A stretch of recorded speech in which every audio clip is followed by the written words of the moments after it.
Goeiemiddag. Ek sien ons hier al twee mense wat insluit, maar kom ons begin vanaf met die bedankings. Ons kry daar in die gang. Dis vir iemand lekker as mens later hardloop nie en ons nog 'n vol dag en 'n vol program. Van my kant af wil ek eers sê dankie vir die voorreg dat ons hier kan wees. Kobus en Tito julle van ons kant af is regtig ons lekker om hier te wees. Dit is lekker om deel van so 'n ras te wees ons opgewonde is en ons sulke goeders doen, sulke idees het en as jy ons hier ken, ons het elke dag idees, want party van hulle werk, ander is bietjie stupid, maar ons probeer elke dag iets beters en iets anders doen. So vir ons kan dat baie dankie vir die Simbra Genootskap. Dankie dat julle ons deel maak en ons kan nog 'n lang pad saam met julle stap. Dan wil ek net spesiaal vir my span, die Farmspace span, hulle is nou nie almal hier nie, maar net hierdie week agter my rondgehardloop, agter my goeders agtergehardloop, want ek kon nie maar alles kom nie. So Bries, jy het die laaste wat ek help, baie dankie. Hy het baie lekker virtual tour om 'n bees vir ons te doen. Dit sal julle later sien, so jy kan op 'n bees stap virtually en kan kyk wat Willem dink hoe 'n bees moet lyk en wat hy alles sê en nie moet lyk nie. Seker ook nie so belangrik. Dan Shunay, vir jou moet jy die onderhoude. Shunay is die enigste slim persoon in Farmspace, die res van ons praat maar net. En dan vir Angelica en Andrei, ek sê om jou slide hier onderskryf, ek moet maar teruggaan.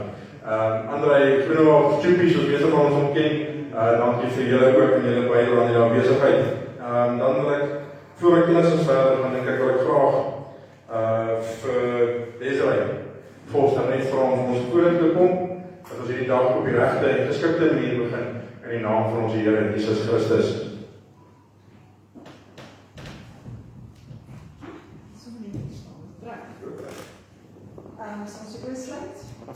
Lord, we honor you, we magnify your name. We acknowledge that you are our Father and our King. Lord, we want to thank you that we can be together here today, that we can come together in your presence. And Lord, I want to pray that everything we do for the next 3 days will be to your honor and glory.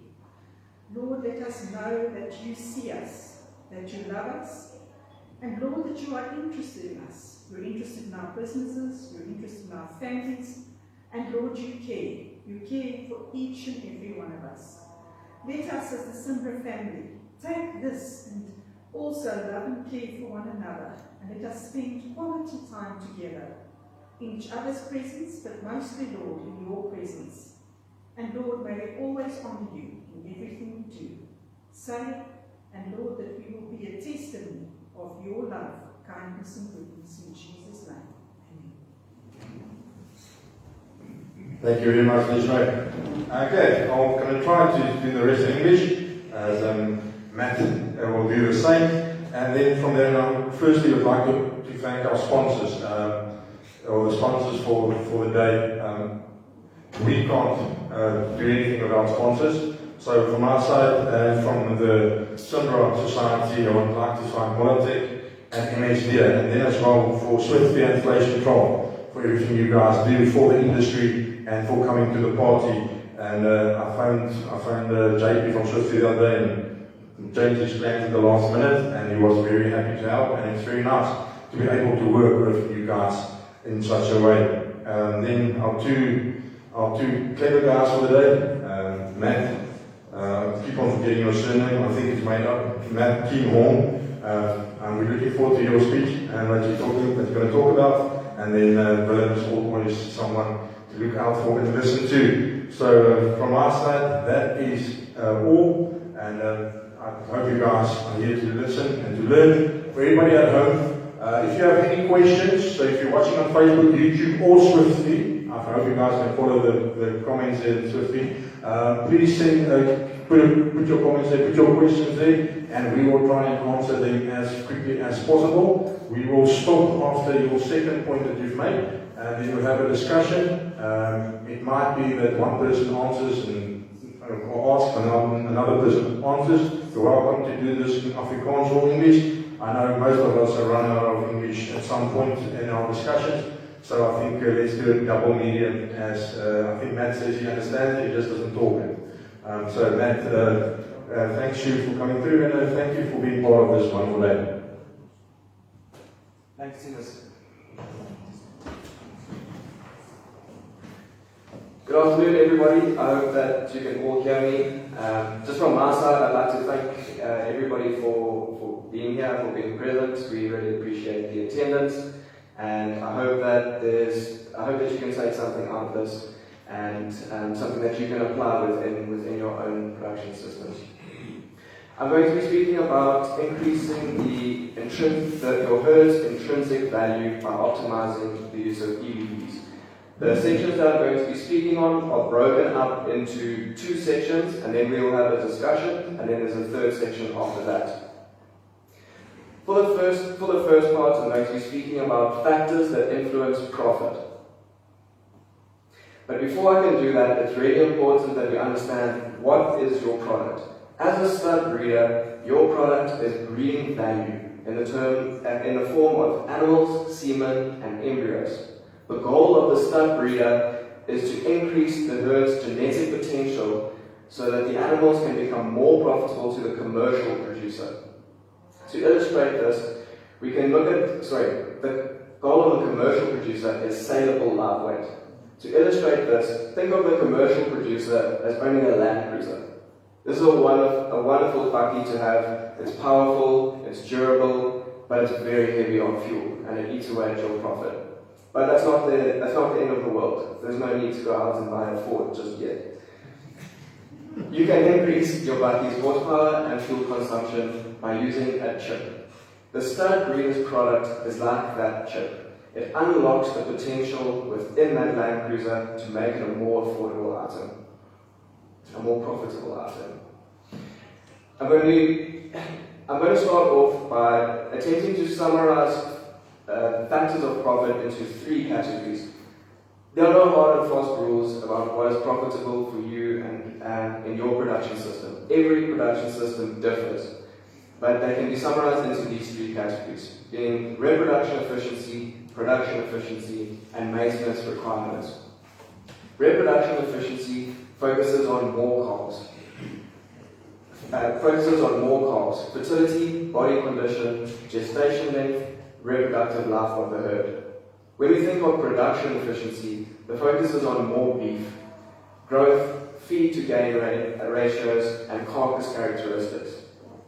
The third point is one of the most important ones, maintenance requirements. And this encapsulates the first 2 points together to produce more beef and more calves cheaply. And this focuses on a medium-framed, feed-efficient cow herd.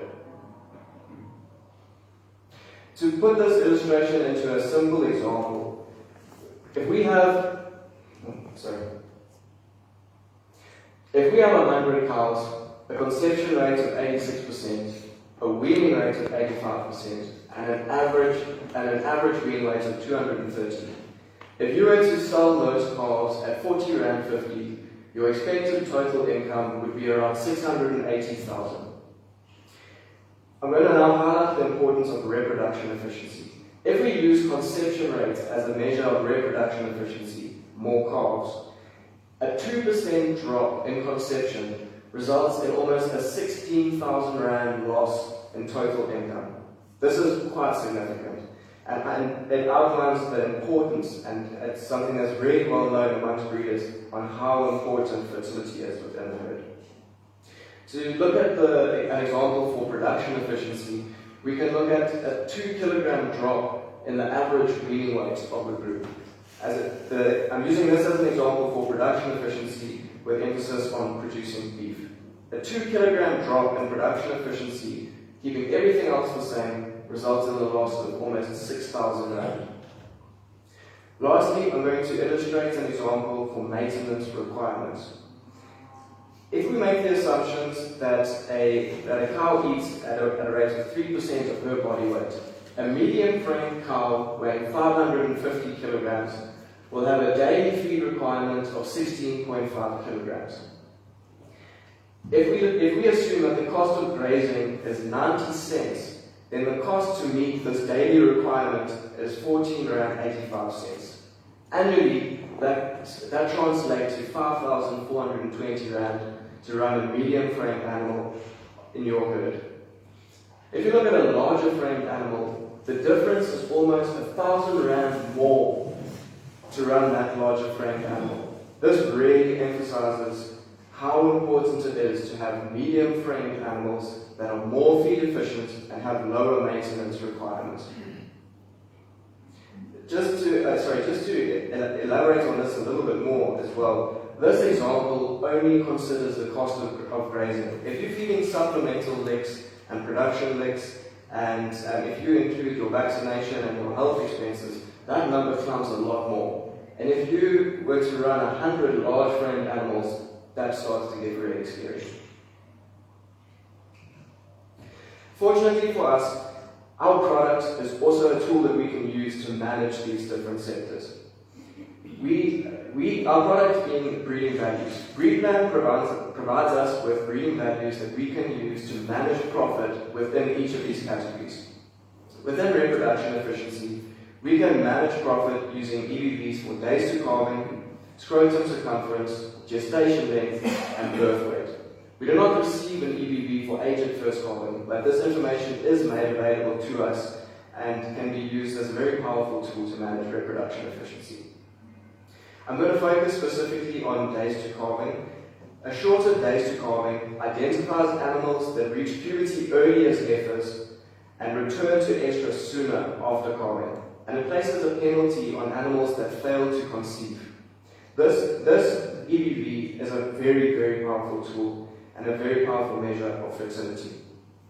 Looking at age at first calving allows us or helps us to identify earlier maturing animals. A good target for age at first calving is around 30 months.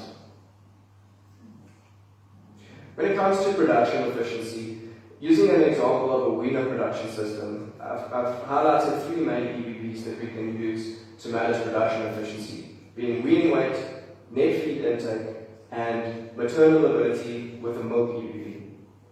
Weaning weight helps us to identify calves that have superior growth up until weaning. And net feed intake helps us to identify animals that eat less feed per kilogram of mass gained. In other words, the more efficient eaters, irrespective of whether these animals are coming from a feedlot or off the veldt. As I've already mentioned, the most important EBV for maintenance requirement is mature cow weight. This helps us to identify cows that have a high maintenance requirement and are thus more expensive to run. The cow should be of optimal average size to limit feed intake but still reach an optimal body condition for mating in a cost-effective way. From this, I'm going to now elaborate a little bit more on the factors for reproduction efficiency. Firstly, cow reproduction is essential for a beef production system. Failure to produce a live calf means you have no income apart from that animal's cull cow value. Increased culling, inferior genetics, and reduced profitability, all from failure to produce a calf. Even the smallest improvements in cow reproduction can result in increases in profit by increasing the number of animals available for sale and selection. Unfortunately, fertility traits are lowly heritable and genetic gains tend to be a lot slower and more difficult to make, but any gains made will increase your profitability. The reason they are lowly heritable is because they are often sex-limited traits measured on one sex, and they're also often only measured later in life. For example, if you have a bull of 6 years of age, this bull is likely only receiving its daughter's first records for days to calving 6 years later. And for mature cow weight, just as an example as well, there's a lag in the data available for that EBV. And that's why that's why fertility traits are lonely here as well. But that's not the end of the world. Progress can still be made by using reproductive technologies such as estrus synchronization, artificial insemination, and genomically enhanced breeding values. One important thing when you're thinking about fertility is the biological cycle of the cow. It is very important to understand how the reproductive cycle of the cow works. To start off, I'm going to focus on when the cow reaches puberty. The age at which a heifer reaches puberty is largely dependent on her live weight, where lighter heifers tend to reach puberty and cycle for the first time later than heavier heifers, which is why consistent weight gain is crucial. And I think in the talks that are coming tomorrow, it'll be elaborated on a little bit more in managing the cow herd, managing heifers up until reproduction. Puberty is only initiated when the hypothalamus stimulates a whole lot of hormones that develop the ovaries. These ovaries then produce progesterone and estrogen. These two very important hormones control the heat cycle, or the biological cycle of the cow. Estrogen is the main hormone responsible for heat, and progesterone is the main hormone responsible for pregnancy. Cows come into heat when progesterone drops and estrogen rises. A cow cycles between every 21 and 22 days. Understanding this is very important because the biological cycle and the heat cycle is easily influenced by environmental factors such as heat stress, transport stress, and diseases. So it is very important to understand this so that you can capitalize and have higher conception rates by understanding this cycle. A little bit more on the EBVs that can be used to manage reproduction efficiency. Days to calving is defined as a bull-in date to the date that resulting calf is born. And as I mentioned earlier, that a shorter days to calving helps to identify heifers that reach puberty earlier and return to estrus sooner after calving. In days to calving, the cow needs to cycle, be mated, conceive, gestate the pregnancy, and then still give birth. A lot of factors around cow reproduction are summarized within this days to calving EBV. And the largest amount of variation comes from the date that the bull is put in with the herd to the date that cow conceives. In a study done by Johnston and Moore, it was noted that there was a high correlation between days to calving and calving success, and that for every 1 day increase in days to calving, there was a 1% decrease in calving percentage. Looking at that illustration earlier where we decreased conception and by 2% and resulted in almost a 15,000 or 16,000 rand loss, you can imagine how this translates. This study was done on a Brahman population in Australia, and being a synthetic breed with Brahman, I wouldn't be surprised if we saw similar trends within the Simbra. In another study done by Johnston in 2017, days to calving a relationship was found between days to calving and percentage of normal sperm, whereby animals that had a shorter days to calving appeared to have a higher percentage of normal sperm, and to a lesser degree, a larger scrotal circumference. The reason I put this slide up here was just to illustrate that days to calving is not only a fertility measure for the dam, and it can also be used for the bull as well. Another EBV that can be used to manage reproduction efficiency is gestation length. This is defined as the number of days between conception and birth, and a decreased gestation length has been shown to reduce calving difficulties and enable more cows to maintain an annual calving pattern, which is very important when it comes to management, particularly when it comes to trying to optimize larger contemporary groups. Moderate to low correlations have been seen between gestation length and birth weight, and almost no relationship has been seen between gestation length and wean weight. This suggests that the genes that contribute to the growth of the fetus and birth weight are not the same genes that drive later growth. Another two traits that I'm going to talk about, which we don't receive EBVs for, but still provide us with very important information when it comes to reproduction efficiency, are calving interval, or more commonly known as RCP, and age at first calving. But I'll get to age at first calving now. Calving interval is defined as the number of days between two calving dates.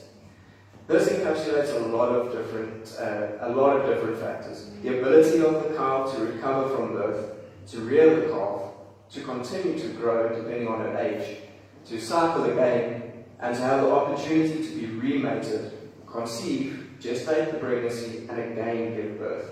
As you can see, there are a lot of traits that make up this. There are a lot of smaller traits that make up the intercalving period, and all of them are highly influenced by environment and management.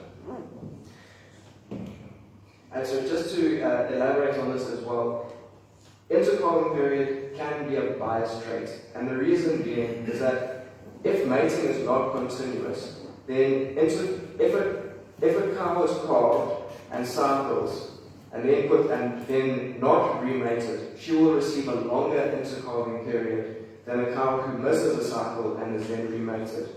So this trait is, again, like I've mentioned, highly influenced by management, and it can be biased. Age at first calving is used as a proxy for age at puberty. This is a very useful trait when it comes to identifying your earlier maturing animals, and it's associated with increased lifetime production. And once again, it is subject to management decisions. It is not common practice to mate heifers early. Sorry, it is common practice to mate heifers, you should not mate heifers too early to avoid calving problems. This introduces bias because if a cow cycles early and the bull is only put in with that group when the rest of the cows are cycling, that earlier cycling cow has already reached puberty, and her age at first calf doesn't reflect that she matured before the rest of the group. This is where I'm going to leave it before the third section. If you have any questions, please feel free to ask.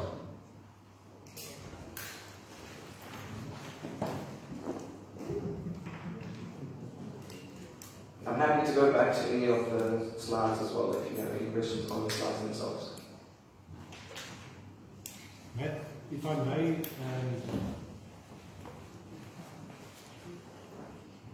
thank you, Dennis. Matt, if I may, if you can just elaborate a little bit what you said about the gestation length and things linked to that. I think you've touched on a couple of valuable points there. As to there's more than that can be met than what we just see there. You can just perhaps go through that again. I think that's something that for a lot of people should be new, and it's good information to know. We really would like to increase, like you said in the beginning, it's all about increasing the intrinsic value of the herd, but we need to understand what we are busy with. So if you can just put a bit more light on that, please. Sure. Okay, so the gestation length EBV that we get is actually calculated off of animals that have been AI'd. We need to know the day that animal, we need that exact length, that day, so from conception to calving. Sorry, days to calving, as I mentioned, is from bull end date. So that time where that calf conceives is where the variation comes in. But gestation length is a very useful tool because a shorter gestation length generally results in calves that are a little bit lighter and they will calve earlier in the season. So what is also useful there is that, and not related to gestation length itself, but if that calf is calving earlier in the season, it's exposed to better grazing for a longer time and often reaches a better weaning weight. And as this outlines over here, so a 0.19 correlation between birth weight and gestation length, but only a 0.02 correlation between gestation length and weaning weight, which tells us that the trait, that the genes that control that growth up until birth are not the same genes up until weaning. Is there anything else that I can elaborate on there? Sure.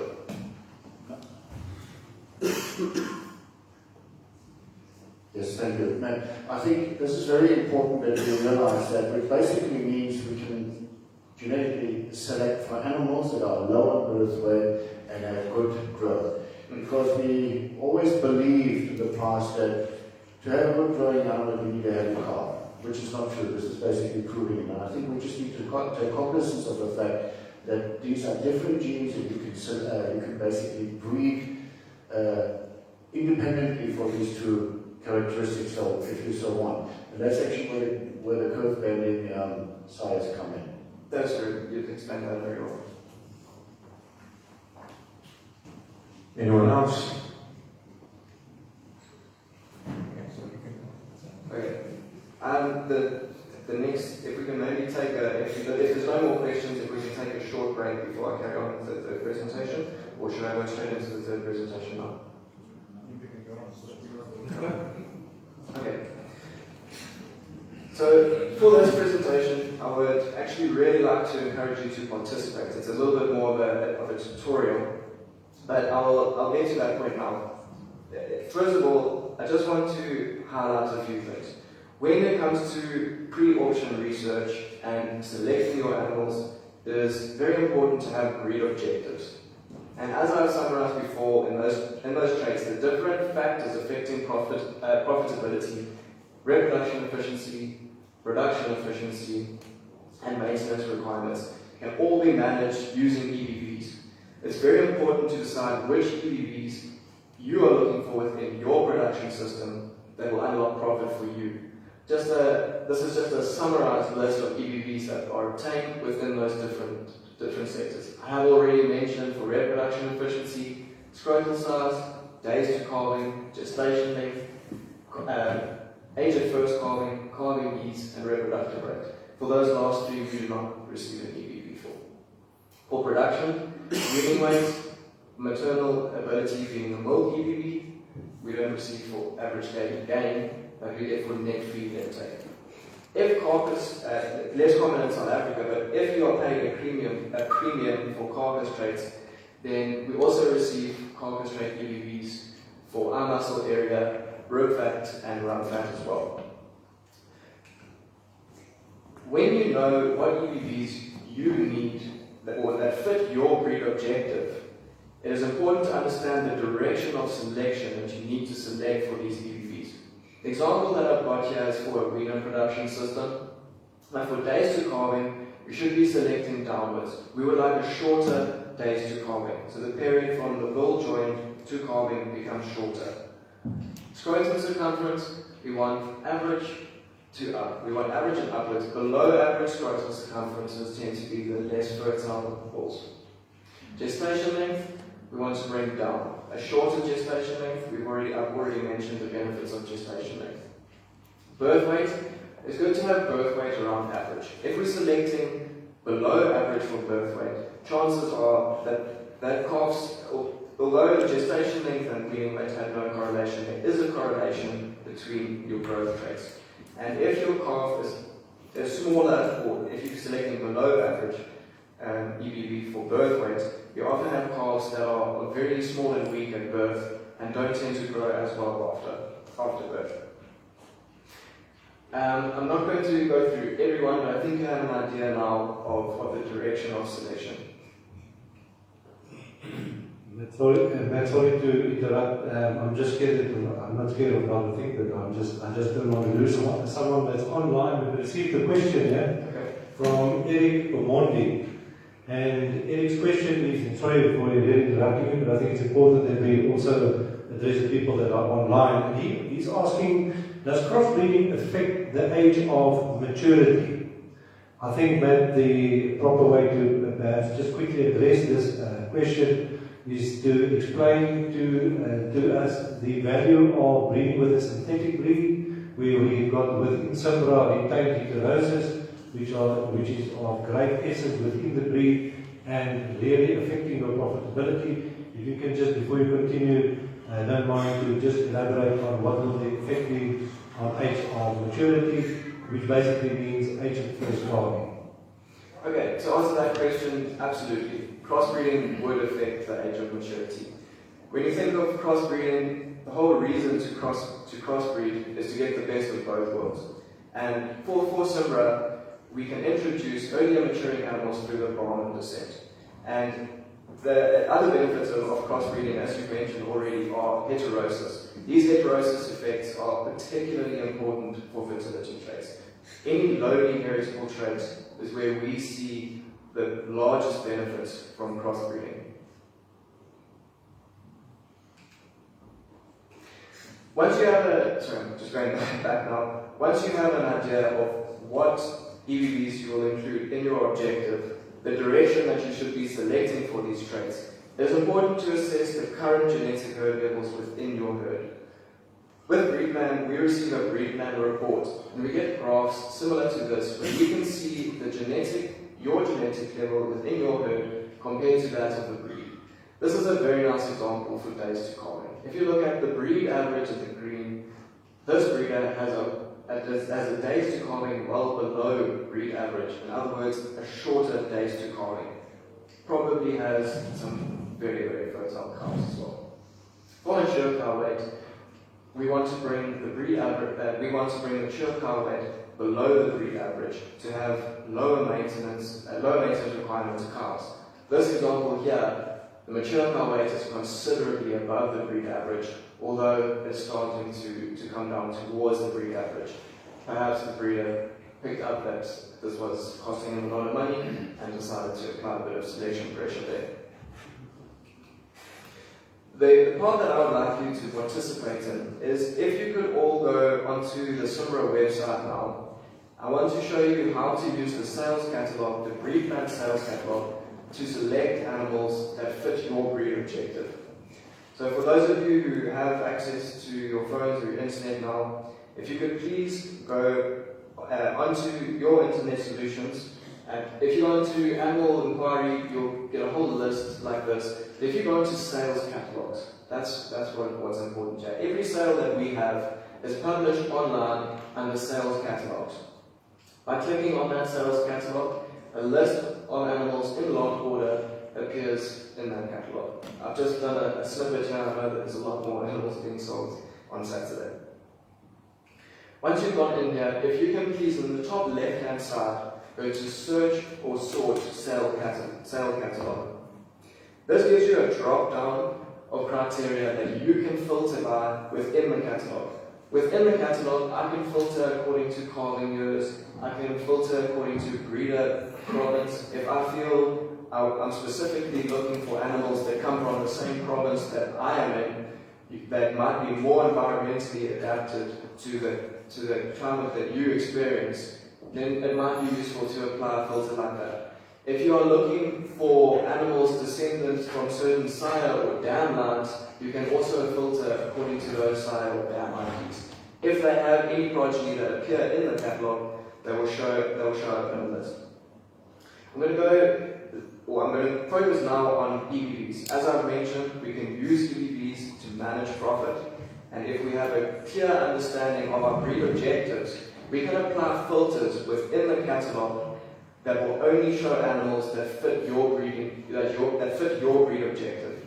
In this example, if we want to see good growth, a moderate mature cow weight, and a below average days to calving, then I can apply those filters and search, and any animals in the catalog that fit those criteria will appear in a list. Just this column here is I can apply a filter on the minimum accuracy of an EBV as well. It's very important that whenever you select for EBVs, you assess the accuracy of that EBV as well. That accuracy is an indication of how close to the true breeding value that EBV is. So this is just another example now. Once I've filtered, it will come up with a list like this. I can click on any of those animals, and I will be able to see those animals' EBVs, pedigree, and any other general information about that animal. Back to accuracies now. It's the wrong way around. When you look at accuracies are a very good reflection on the amount of risk that you have when selecting for a certain EBV. Accuracies that have below 40% tend to be lowly reliable EBVs and will be high risk. There are fewer sources of information contributing to the calculation of this EBV, and it is likely only calculated from the pedigree. Between 40 and 75% are considered your medium or moderately reliable EBVs that have a medium risk. 75 to 90% tend to be highly reliable and have less risk when selecting for those traits. And obviously, when you get to above 90%, that's pretty much a done deal. Very, very high reliability, very low risk. There are some animals that we see above 90%, but with the use of genomically enhanced EBVs, we see a lot more animals that have accuracies of above 90% for those EBVs. When you select an animal from the criteria that you've now filtered on, if you want to get a better idea on that animal's EBVs, in the top left-hand side, you can click on the EBV graph. The first page that comes up will be a colorful graph of EBVs.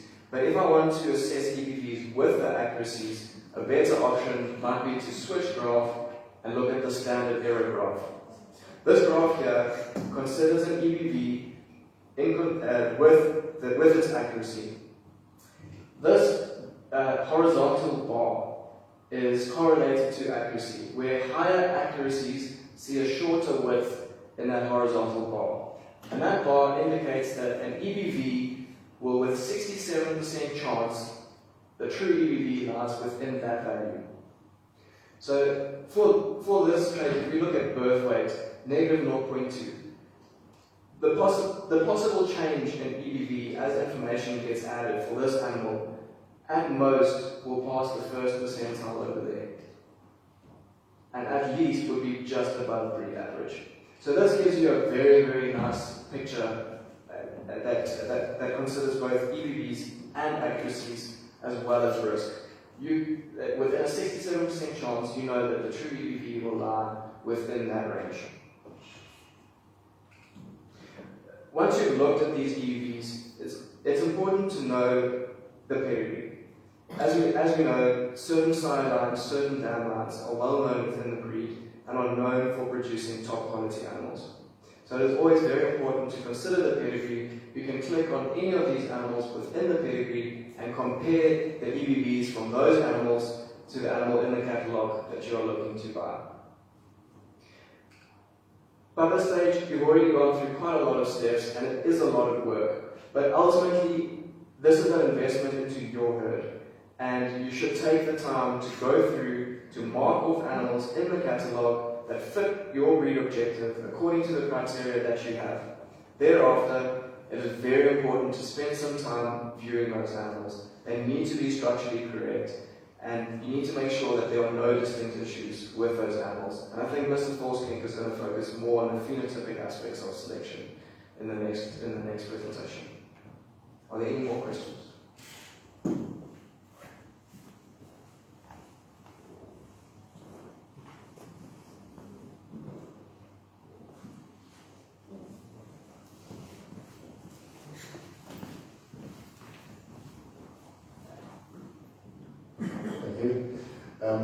It actually refers more to your section 2. This is something that came up. Days to calving. Does that also take into consideration if a cow totally skips a breeding season? How will it affect the days to calving? Because if you just imagine, typically, originally she had a calf early in the season, and the next time around she has a calf later in the season, your days to calving will get longer. What happens to that number? What happens to days to calving if she totally skips that season and needs to go to another season? In other words, she gets a second chance. How does it affect the days to calving EBV? So the EBV will be affected, and there's a penalty applied for a skipped conception.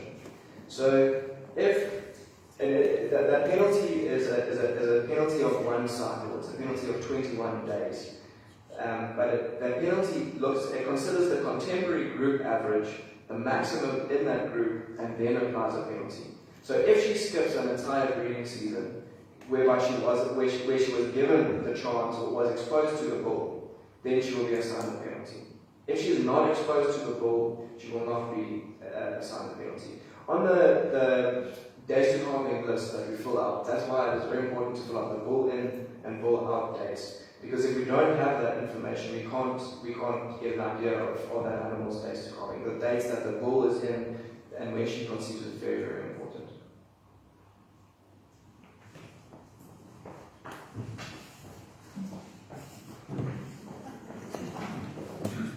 I want to ask you a question from an education sort of point of view. I know that most of us sitting here will never put up our hands and say, oh, how do I find that on my computer? Where's that button? Because we don't want anybody to think or see how silly I am. Are there any training videos or YouTube videos which are these do-it-yourself, step-by-step? You get them when you go to SARS, I'm looking for, and they tell you, go to this button. Because looking at what we saw today was wonderful, it was very quick. I don't know if you have the same problem as I. Where do we go back to really get into the sort of stomach of this beast to extract all this valuable information if we haven't gone on training sessions and we're not as computer literate? There are some presentations that I have put together. Most of the presentations that I put together actually have to do with the data submission themselves. But to put a presentation together like this that shows you how to maximize the use out of those sales catalogs would be something that I could do, and we can post them all up on the web. At the moment, the tutorials that are available are on the web under training and resources.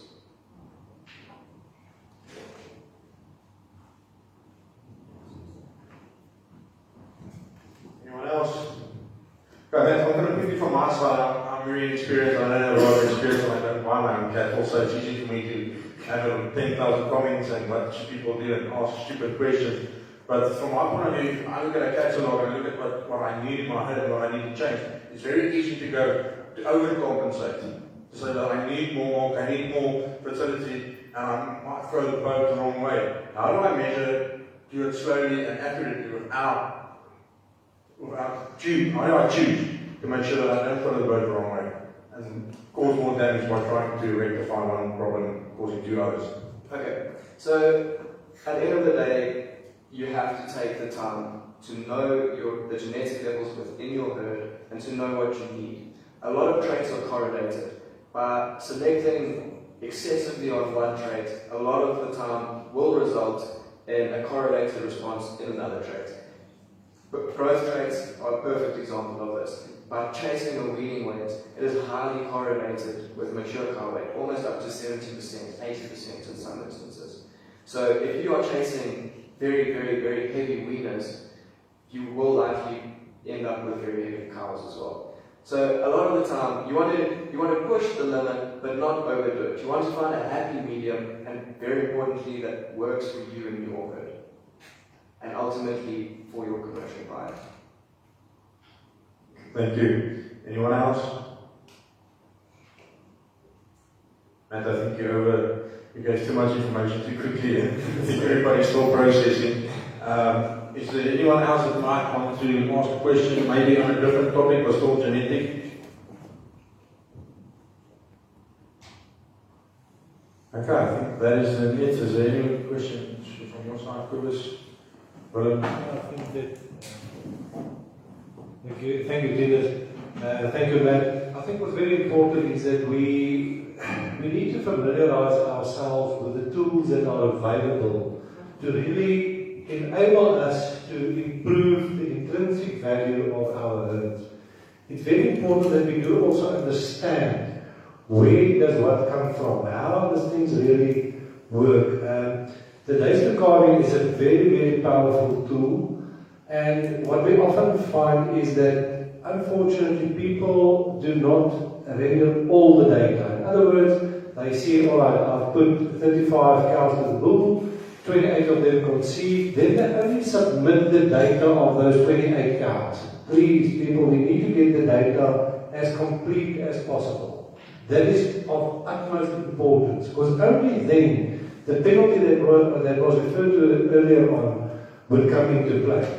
Then also there's another question that I've been asked quite often, and that is, do I have to do a pregnancy test? Now, I don't know if you're a female, you feel like you do it, but if you're a farmer, it's always a good practice to make sure that your cows have conceived, but it is not a pre-requirement to do those tests to have a days to calving EBV. The system will pick up once you've submitted the data. So in other words, what you can do, and something else that we need to realize as well, is that Days to calving is actually within Simbra. The submission of days to calving data is compulsory. It's not something that we're trying to enforce. We find that as soon as you say this is law, you must do this, there's a natural resistance among people. So, although it's compulsory, it's not enforced, but we can only kindly request for your own benefit and for the benefit of your herd to make sure that you do submit those data. Then, what Matt did not really reiterate quite strongly is that if you select specific criteria or areas within which or at which you would like to improve, those are the kind of numbers that you enter in that parameter set when you do a catalog search. And when you do that, as soon as you do that, you will see that now you can focus on specific areas. What is very important is I make use of the word specific areas. As soon as you aim at too many things, you're going to miss all of them. It's very important that you have a proper, planned, jy moet gestructureerd, berekend, beplant handel.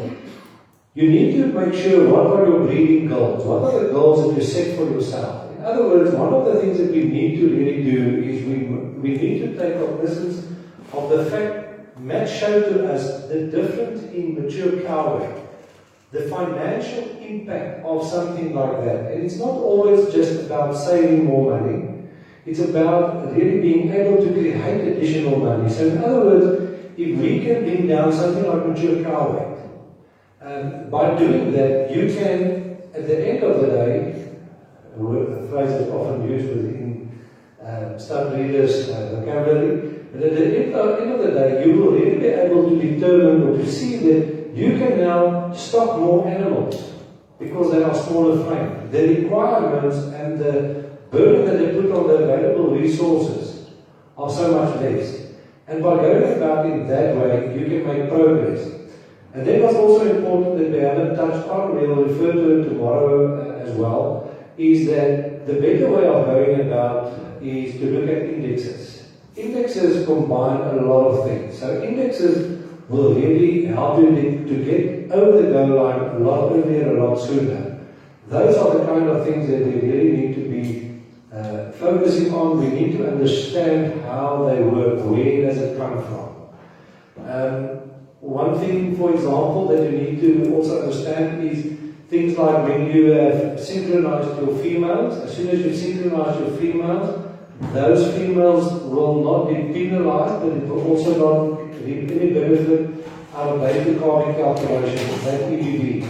As soon as females have been synchronized for that specific mating season, let's say you synchronize your AI and you put it to the bull, then they will not get a days to calving EBV because of that human intervention that took place. But what's also very important is something that Matt has highlighted for us today. You will get a gestation length EBV, and we know that there's huge value in that. So it's not all lost, but what is important to us and what we really would like to see is that our breeders understand how can they optimize, how can I be more profitable, how can I increase the productivity of and within my herd. And what's needed is that we have to make use of the tools that are available, and only then we will be able to do so. So Matt, thank you. I think you've done very well. I would like to see or hear more questions. Often afterwards, people approach with a lot of questions. Now is the time. Let's share questions. If there are anything else, please say. Yes, sir.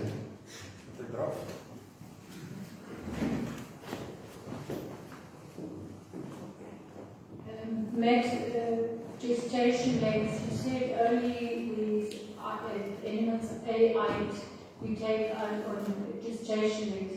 If you have an observed heat, will that also come into place for gestation length then? If you write it down, that's what we do. We have WhatsApp. And everybody that comes to a herd sees that the animal is on heat and the bull is mating her. We write that down, and I always put it down with next to the specific animal. Is that also, will that be recognized or not? Are we wasting our time, or can we do that mating on, put it in? So from an EBV perspective, that information is not captured in any of the data submission forms that we submit for those EBVs. But from a management perspective, I can see how that would be very valuable. So I definitely don't think you're wasting your time, but it's not incorporated into an EBV.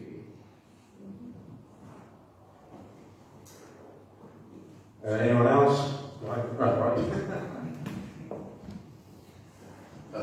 Ja. Ek sê dat wat ek dit sê, moet ek dit nie sê nie. Ek kom met al dit weer oor, en ek praat met my Afrikaans, ek dink die meeste mense verstaan beter Afrikaans as Engels, so I will translate it if you don't follow. Die boere is daar buite en elke keer as jy oor die EBV's praat, nie goed werk in elk geval nie, of ek kan dit nie sien nie. Dit is baie maklik, dit is baie simpel. Ons is nie volmaak gebore, ons weet nie alles nie. En partykeer in die lewe moet jy maar net aan mense vertrou. En ek dink as ek nie so gaan oor EBV's, vertrou met die wetenskaplikes wat daar goed uitwerk. Ek kan net my ondervinding sê, dit werk. En Kamak is al lang daar. En as ek nie so gewerk het nie, dan was ons nie daar waar ons nou is. So, ek wil net 'n beroep doen, toets jy al dit self weer. Moenie daar uitstap en sê, it doesn't work. It doesn't work anyway, I can't see it. En jy kry die ouens, jy kom daar in 'n kraan en sê, kyk daar groot koers, ek 'n klein mature cow uit EBV. Ja, ons weet het. Kyk net na jou eie familie. As ouma en oupa uitvoer groot was, dan gaan die meeste van die nageslag gaan groot wees. Nie almal nie.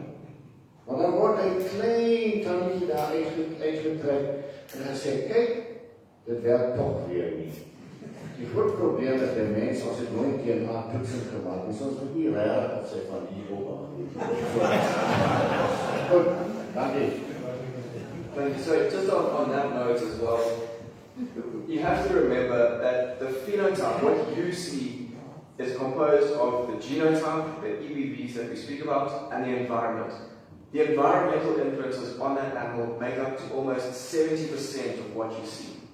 So if you are seeing cows that have a low EBV, but are massive, chances are you fed that cow a hell of a lot of food. It's environmentally influenced.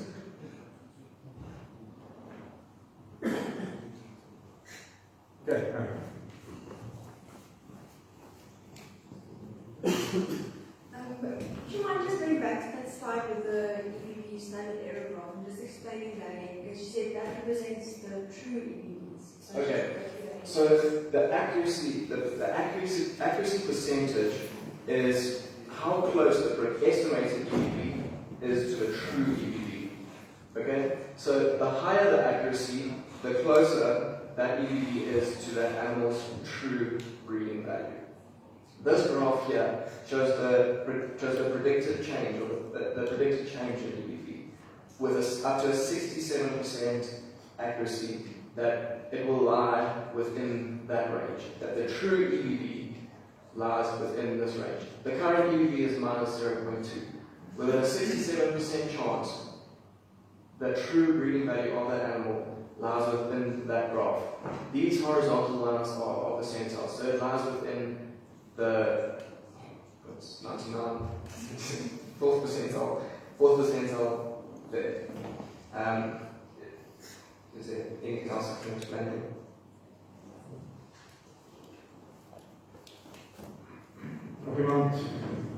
Anyone? Matt, I think from my side, this was quite interesting. I think tonight there's probably going to be a few questions that's going to come up, and I think we might it might come up tomorrow in the discussion here and there. But I think if I look and understand, I think there's so many factors that we need to consider. And I think Cobras and then that actually visit farmers. I think as a farmer, you need to talk to these guys on a more regular basis. I remember if I go to farms and I did a horse strip grazing tour, and farmers will go, just look at my soil and look at how what it's doing and how my grass is doing. And then after a while you realize you've got a 60% conception rate. Then that also sends up a few worries. So how you manage your animals is, and that's how I think from my point of view, I would like to have a better understanding of how I can improve my environment without losing my animals, get a balance between everything, and making all this figures make sense. If you look at when we went through drought, most people's fertility dropped. And if you look this year's season, I can promise you now, everybody had bonded embryos were much better conception than usually because the thousands of that grew. And I would like to, from our side, understand that better and how we can understand that better. So I don't know if you can give a broad overview of that, or tell me this is how I should look at EBVs when I buy from a guy that's been into a drought for 4 years or 5 years. These figures might look bad, but he might have good animals. So the beauty of an EBV is it actually takes the environmental effect out of it. So irrespective of where that animal is from, the environment has been accounted for in terms of herd, the year that that animal was born, the groups that it was weighed with, sex of the animal. There's often differences in weights and measurements between sex, between males and females. So the environmental effect is accounted for and factored in within that EBV. The EBV itself is purely the transmittable genetic effects, the part of the genes that will be passed on to the offspring, excluding the environment that it's come from.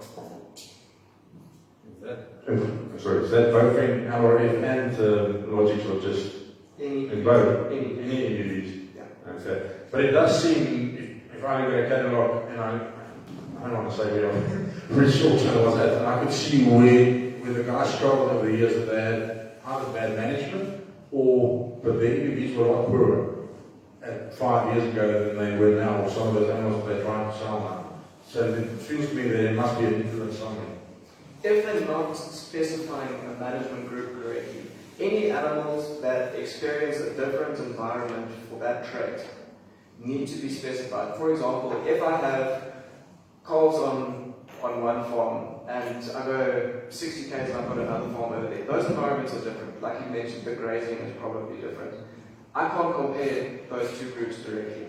If I specify a management group, a contemporary group for a group of calves that has had better grazing, then the EBV will factor that in, and it won't create bias between the two groups, as long as they are correctly specified as being raised in those different environments. The models that we use can only use the information that we provided with. They can't just guess that this is coming from that grazing or that grazing. It needs to be specified. Okay, goed, ja. Asseblief, dan moet nog vragen, dus ek is die tweede domste kind in my familie, so die vraag nie dommer wees as my mening. Dankie. Ek dink dat 'n paar goed wat baie belangrik is wat ons nie moet in die oog verloor nie. Met dit daaraan geraak, ek verwys na kontemporêre groepe, hoe kontemporêre groepe nodig is en reg aangedui moet word, wanneer daarvan ingestuur word. Maar daar's nog 'n baie belangrike ding. Vir die stelsel om werklik effektief die omgewing uit te haal, is dit van kardinale belang as jy wil sinvolle bruikbare data hê wat baie hoër is wat akkuraathede betref, dat jy koppelbulle gebruik maak waar jy kan. Met ander woorde, dit is wat die speelveld gelyk maak. 'n Koppelbul, die gebruik van 'n koppelbul, is dit wat jou in staat stel om diere op verskillende plase, selfs op verskillende tye, met mekaar te kan vergelyk. Met ander woorde, wat gebeur is, kom ons sê ons gebruik vir bul A. Bul A word op 2 plase gebruik. Jy het nog steeds jou gewone bulle C en D wat jy op jou plaas gebruik, maar op 'n ander plaas word bul A saam met bul G en bul K ook gebruik. En wat dan gebeur is, bul A word die benchmark, waarteen die ander dan gemeet word. En wat jy effektief kry, is skielik word jou teelwaardes in lyn getrek met mekaar. Skielik is jy 'n situasie waar daar behoorlike vergelykings getref kan word en waar die stelsel gaan en dit baie beter gaan uitwerk. Nou wil ek ook vir julle sê, ons moet waak daarteen om te dink dat ons gaan baie keer die stelsel self klop. Ons gaan môre 'n bietjie meer daarna verwys, maar met dit 'n baie belangrike element genoem, dit is P = G + E. P staan vir die fenotipe, dit wat jy sien, word beïnvloed direk deur die genotipe, die genetiese opmaak van daardie dier, en dan eer wat, as jy met profikurese praat, dan voeg ek weer baie E1, E2 en hy aan, dit is ad infinitum, so dat hy kan byvoeg. Maar wat gebeur is, dit word weer beïnvloed deur jou bestuur, en dan natuurlik die natuur, die omgewing, die jaar wat jy het. Nou moet ons ook in gedagte hou, dat wat hiermee saamgaan, is die feit dat wanneer ons byvoorbeeld kyk na iets wat net na verwys het, wat laag oor vrugbaarheid, wat laag oor erflik is, maar wat Matthew gesê het, hoogs herhaalbaar is. Dit word geweldig baie sterk beïnvloed weer deur die tipe jaar wat jy het. En wat beteken die tipe jaar wat jy het? Die kondisie van die dier. Met ander woorde, kondisieterm is een van die grootste bydraende faktore wat suksesvolle konsepsie betref. Met ander woorde, wat dan gebeur is, omdat jy 'n beter omgewing het, is daar 'n hele paar goed wat in spel kom. Ek verwys daarna Tinus en net vir ons heel terecht daarop gewys dat as jy vanjaar byvoorbeeld embryo-spoeling sou gedoen het, of jy plaas embryo-spoor, het jy vanjaar 'n baie goeie kans, 'n beter as gewoonlik kans, om meer sukses met daardie embryos te bereik. En waaroor dit gaan, is dit word eintlik 'n baie komplekse ding, wat eintlik so 'n bietjie buite die raamwerk van vandag daarop val. Maar wat gebeur is, dit het baie te doen met die dier se endokrine stelsel. Die endokrine stelsel het 'n geweldige impak op reproduksie. Waaroor gaan dit? Dit gaan daaroor dat die dier moet die regte chemiese make-up hê, as ek Engels daar mag ingooi. Met ander woorde, binne die dier se liggaam moet die regte goed teenwoordig wees om die regte hormone vry te stel op die regte tyd, die ensieme en alles wat nodig is vir daardie balans om sinvol en korrek plaas te vind. En dit is wat wonderlik is in die jaar soos vanjaar. Daai P=G+E, die E van jaar vir die goeie reën, het ons 'n geweldige groot voordeel om dit beter te kan bestuur. So baie ouens het ook nou al vir my gesê, hulle glo verseker, hulle teelbares gaan vanjaar hoër wees. Dis wat net vir ons gesê het. Die teelbares behoort nie hoër te wees, omdat jy nou swaarder gaan speel. As ongelukkig ook ander ouens wat vir my dat weet het, hulle is benoud, hulle velde het baie uitgedroog, hulle die weidingse gehalte is af, hulle verwag weer om ligte kabels te speel. Dit behoort nie jou teelbare te affekteer. Maar wat belangrik is, ons gaan raai, en dan gaan Matt weer vir julle 'n skyfie opsit, wat 'n redelike span het waar die teelwaarde kan binne beweeg. En daar's 'n wye band daarso. Maar as ons gebruik gemaak het van koppelburger, dan maak ons daai band baie nouer, want die akkuraatheid daarvan verhoog dramaties. En dis hoekom dit belangrik is, as 'n seedstock producer, 'n stoetteeler wat genetiese teelmateriaal wil daarstel vir die bedryf kan voorbevind, is dit vir jou belangrik om die regte data in te stuur binne die korrek gestruktureerde kontemporêre groepe, sodat daar sinvolle data kan uitkom. Maar as jy dit nog verder gevat het en jy het dit en jy kudde koppelinge bereik of behoorlike kudde koppelinge bewerkstellig, is daardie data soveel meer bruikbaar. Dan wil ek as jy dan net sal begin net so 'n bietjie verder daarop voortborduur. Baie ouens het 'n probleem daarmee en sê vir my, maar ek kan nie kaai nie, of ek gehoorsinkhronisasie het ander uitdagings. Dit mag so wees, maar ons moet 'n bietjie meer innoverend kan dink as dit. In die verlede het ek en van my vriende baie maklik binne uitgehou vir 'n seisoen. Ons het selfs so ver gegaan, en ek weet dit is moeilik wat aanpassing baie keer betref, maar ons het selfs so ver gegaan, ek stuur 15 verse na Voetaproe, en hy stuur 15 verse na my toe. Dis maniere wat ons kan doen. As ons ernstig is oor ons boerdery, ons is ernstig oor ons besigheid, is dit die tipe stappe wat ons behoort te neem.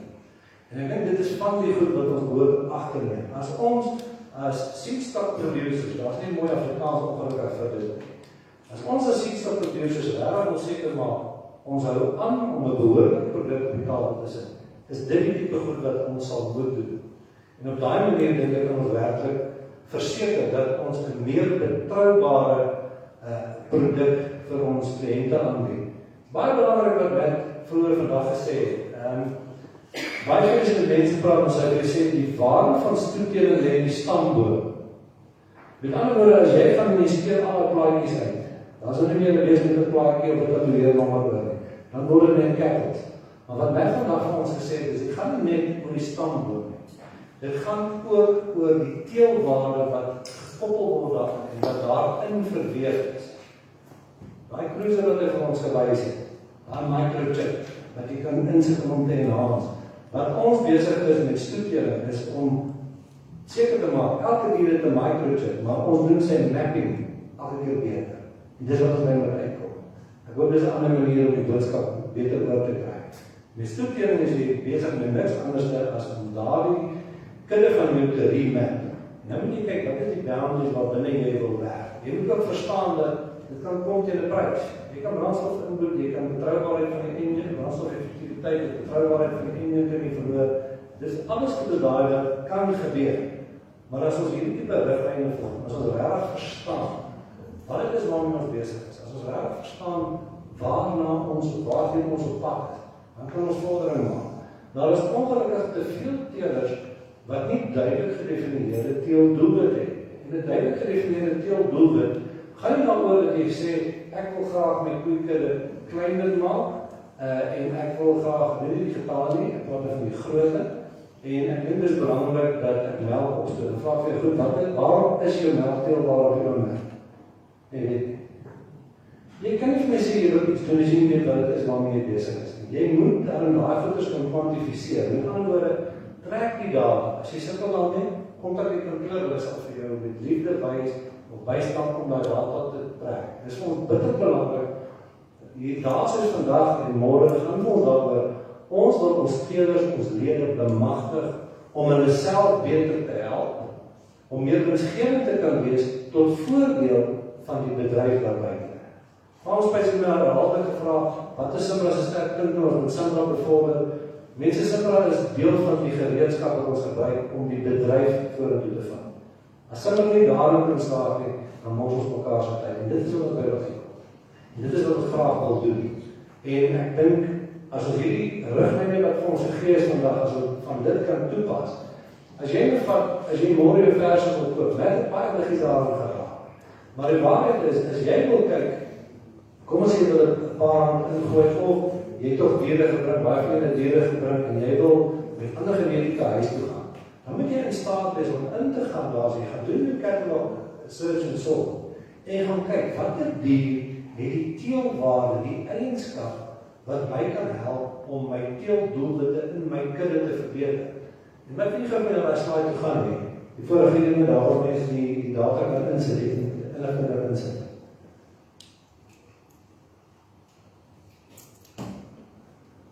Wat ons daar sê, daar kan jy vir jouself sê, wat byvoorbeeld is, kom ons sê jy vandag iets geleer het, of besef het, met huisbepalings. Jy kan daar so 'n minimum insit, 'n maksimum maak nie saak, jy moet net met 'n bietjie verlig, kan jy daar is 'n kragtige gereedskapstuk. Jy kan daar so vir jou kriteria gaan insit, en die stelsel gaan vir jou, dis vir elke veiling, nie net vir môre is dit vir Saterdag se veiling, vir elke veiling kan jy daar gaan, en jy sorteer aan die hand daarvan, jy sê, hierdie is die minimum kriteria, wat ek graag wil inbring in my kudde. Dit is baie maklik, dit is baie lekker as jy met 'n bil kan doen, want 'n bil is 'n genetiese drywer, wat getalle vir jou gee, vrouelike dier gaan 'n bietjie langer vat, maar as jy die moeite doen om geld uit te lê dit tog uit op iets wat vir in die regte rigting vat. Vreemde genetika is altyd goed, is altyd handig, maar wat belangriker is, maak seker dat dit wat jy kies, is aan die hand van 'n kriteria gedoen wat vir jou gaan vat waar jy wil wees. So dis deel van wandelen van ons aan. Dankie Dennis. Dankie Koos, ek so met baie van die generiek van my teelers praat, ek praat met die direkteure van verskillende rasse, en as iemand wat uitkom is baie van die ouens nie 'n plan nie. Hulle het nie, as jy nie 'n eindplan het en 'n doelwit het nie, waar toe boer jy, wat is jou plan, waar toe gaan jy? En ek het so vinnig 'n ding wat ek laas jaar, dalk 'n bietjie langer terug al, wat ek 2 boere se veilings doen, dieselfde ras, en hulle boer nie as ver uit mekaar uit, en ek het sê dat boer op dieselfde plaas, en daar was 'n R6 miljoen verskil tussen die 2 teelers se veilings. En daar was die vreeslike verskil in hoeveelheid lotte, en die een was, en dis ons wat saam bulle gekoop het verstaan, en wat selfe lyn het, en die eenvoudige was eenheid bestuur, en hy het 'n plan gehad. En ek dink dit is waarop neer, as jy bestuur met 'n plan en jy moet bedryf, dan gaan jy iewers kom. As jy hoop die regte bolspring op die regte koei gaan, dan moet jy swaar gaan.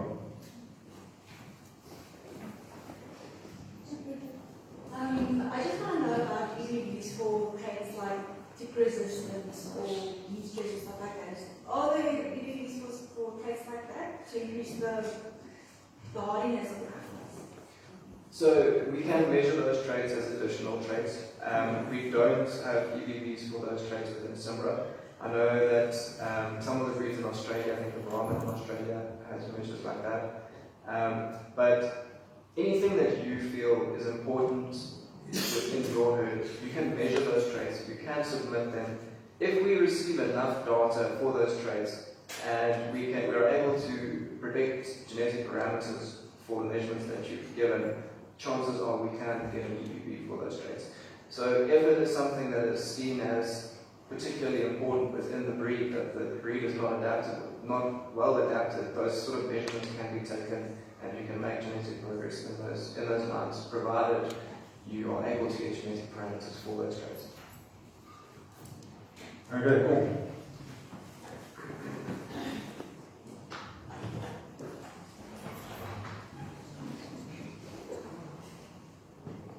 May just 3 points that I want you to maybe just comment on. The one is, does the internet solution replay system allow you to draw a report in terms of which you can see how many people actually used it, where did they spend the time on, and how many of our breeders actually have not used the system at all for a period. Just for us to gain a better understanding of to what extent it is used. The second point that I want to ask you is, do you have a real understanding where the breed is currently, strengths and weaknesses? What in your mind, your opinion, is, if we look at the completeness of information and any other aspect of the EBVs supportive for us to make informed decisions, are those that if we can mobilize the breeders to get the completeness of information and the accuracy thereof better, will in the shorter space of time have the biggest impact on breed improvement. And then I think it's commonly known that some of the information on the system is readily available and easy to access. Some of it requires a bit of a more technical skill to do that. What do you think the society should do to educate us better, train us better, to enable us to empower ourselves with the immense data available to us? And how can we sort of have a better understanding of the drill down ability and what we can take the heart of the system? What do you suggest as a society we do to assist in that last point that I made? Okay, to answer your first question, I can see on internet solutions who has been using internet solutions, when they last used it, and how many transactions they made on internet solutions. In terms of time spent within different fractions of internet solutions, I can't see that. Your second question, I think a focus for us where we can see, I think where we would see a lot of improvement is definitely around data and the completeness of performance. We have relatively low levels of data submitted for some traits, and I think we can see that it's the easiest way to improve EBVs, to improve the accuracies, is quantity and quality of data that we're receiving. And I think if you look at the completeness of performance across the breed, more than 50% have a less than a 2-star rating. So they pretty much submit a birth weight and birth date. You'll get to, and maybe a weaning weight, and you'll get to about 2 stars. So if we can mobilize breeders to submit more data and more information, there's a lot more that we can do with it. And we will see a lot more improvement. You'll see your parameters changing, your heritability changing, the variation within the traits changing, and those EBVs will see improvements as well. So that's definitely that should be a focal point. Your last question was a loaded one. Can you please repeat that? Yeah, the question is we've got breeders that's got most important role in the production of the product that we sell. So how can we as a society also have a responsibility in terms of equipping them to do that? What can we as a society do to enhance their ability to empower them with the knowledge that is at their disposal on their desktop, their phone, or an iPad, which and currently they are actually not using it, not accessing. What must we do to assist them? One thing that proved quite effective last year was actually club meetings. If we can mobilize clubs, it's smaller, more interactive groups that we can work with. And there's definitely a lot more that can be gained from this a platform as large as this, where it's not as interactive, it's not as personal. I think if we can mobilize clubs and have more club visits and club meetings, there's a lot more to gain, and it can be more focused on, it can be more breeder specific rather than a broader audience. And I think that is, I think, probably, along with, that could be our most valuable tool, and the data submission will come with that. When we are able to mobilize those clubs and educate the clubs on what is important, then a lot of the other aspects, like the data submission and completeness of performance, will come with that. Thank you, Matt. Just for our own knowledge, and I understand you can't give us an accurate answer, but to your estimate, what percentage of our breeders would actually not use the system at all at any time? How have you maybe looked at that recently and you can give us a figure? I can't give you feedback on that. When we do put something out there again to the breeders, maybe that is something just to create an awareness of where we are, that we must communicate to us collectively, not individually, names and that we can just understand how far we are behind in using the things at our disposal, and we are actually not using this at all. I think it's important that we understand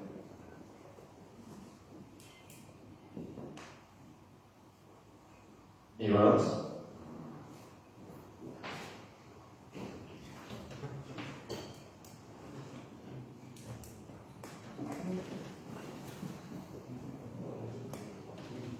To all that are afraid of using the system. And some of us, we don't use internet solutions, but we use Abriuni itself. And for those that are afraid of the system, believe me, it's easier than Facebook. I cannot do Facebook, but I can do this. So it's not difficult. Now I have a question regarding the indexes. We had a talk last year about redefining the parameters that go into these indexes, and we talked about an additional index. How far have we gotten with that? I think that's something that Cobus will speak about in the AGM meeting tomorrow. I don't know if you want me to touch on some of those points now. So actually, some good news. We have our first draft indexes that have been returned. As a Breed Improvement Committee, we will be meeting shortly we'll run a number of different draft indexes until we find that we're seeing the responses that we would like to see in terms of fertility and mature cow weight. And once we've run a number of different drafts, I think that we will have some pretty solid indexes put together. But there is definitely progress being made, and the ball is back in our court as a Breed Improvement Committee.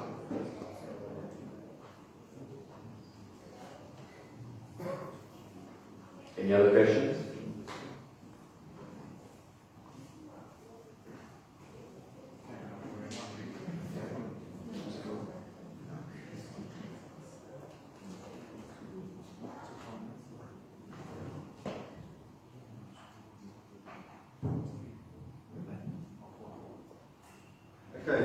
It's almost 3:30 now, so we're going to take a quick break and then meet at the ring at 4 o'clock. For everybody at home, we'll stay live on the same link, so you can come back, make a sandwich, or afterwards we can go to coffee there at the kiosk, and then we meet at the ring. Matt, from my side, thank you very much. I think I've learned a lot. I'm probably going to sit next year and fight tonight with 2 million questions. I think they're too simple to ask for them here, but yeah, I learned a lot, and thank you very much. Okay, so then we break now and we see you at 4.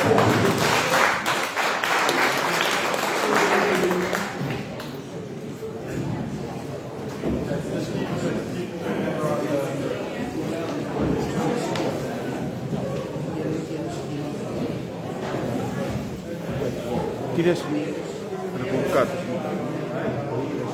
Kan ik even cut the sound? Goed, en nu wijs hem wel, voor mij moet live blijven. Hoe cut ik je sound? Sorry. Zo ver als dat.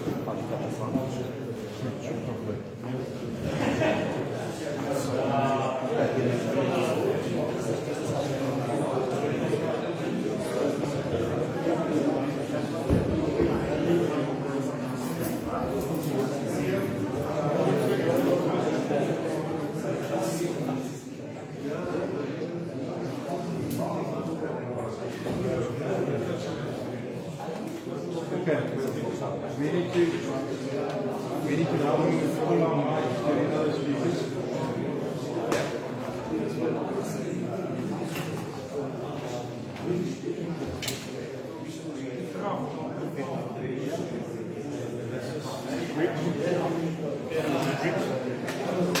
I'm talking about the speakers, by the way.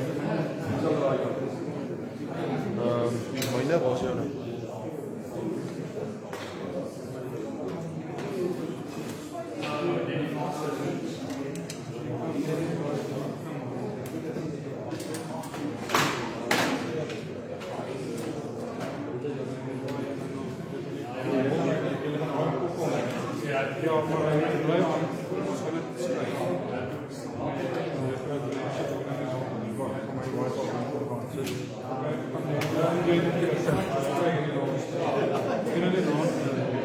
Sem problema, né?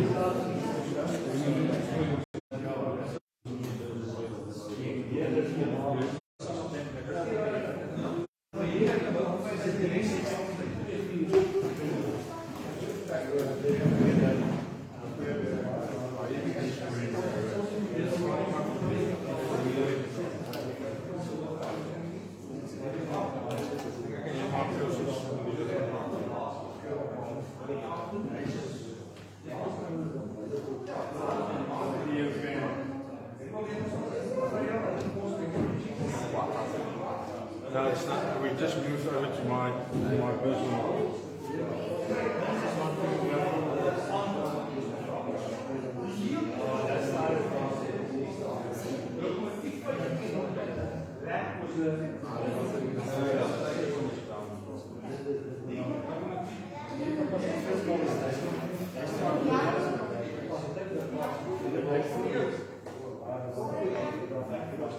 Okay, let's go grab a coffee. And then 10 to 5 minutes. That's way.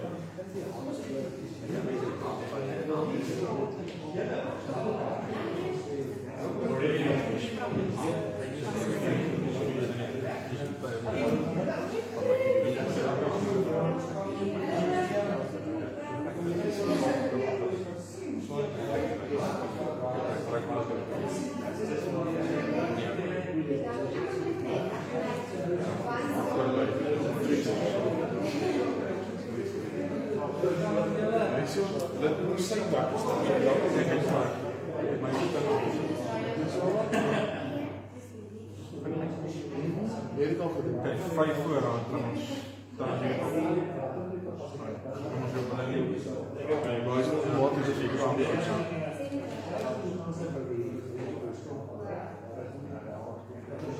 Wat krijg je koffie? You always forget something, I promise you. It's a good presentation.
Ja, inderdaad, dat zit dan. Ja,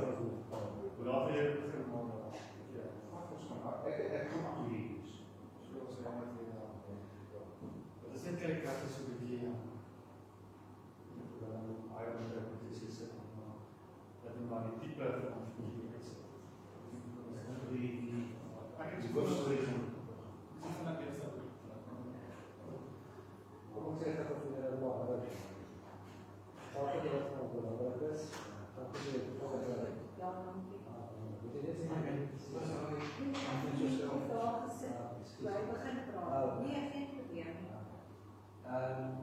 wat voor belangrijk is eigenlijk hoe dat die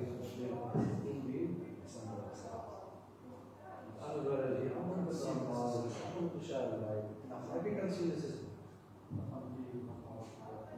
ben niet van type niet maar ik kan zien dat jullie nog op het goede staat maar ik ga dit eigenlijk dan die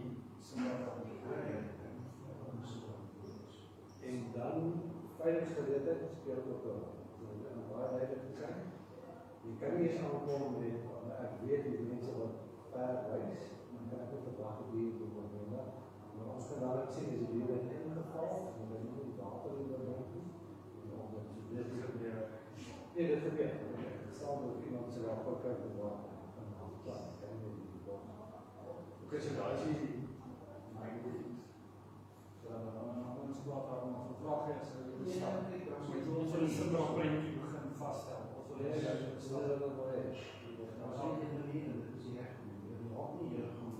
Of echt daar dieren worden dieren.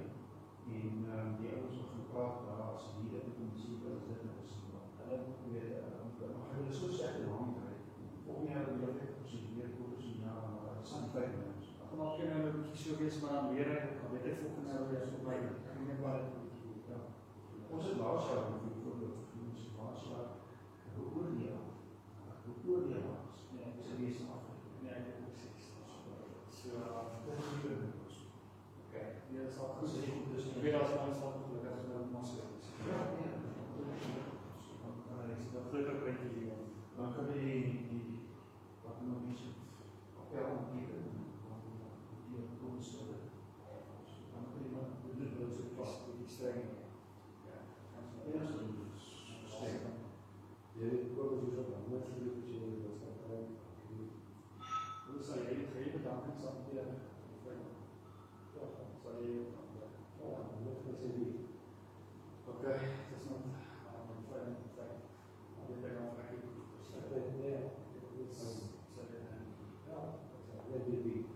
Dat zijn allemaal data. Ik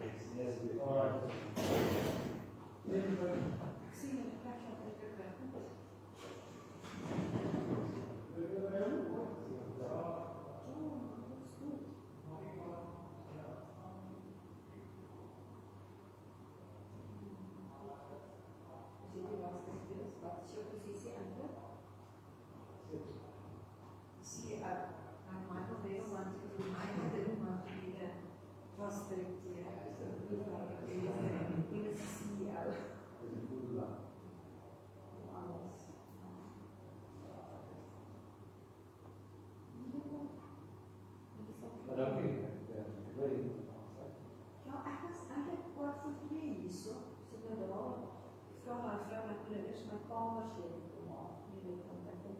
points of his body and sounds 5 minutes late for you.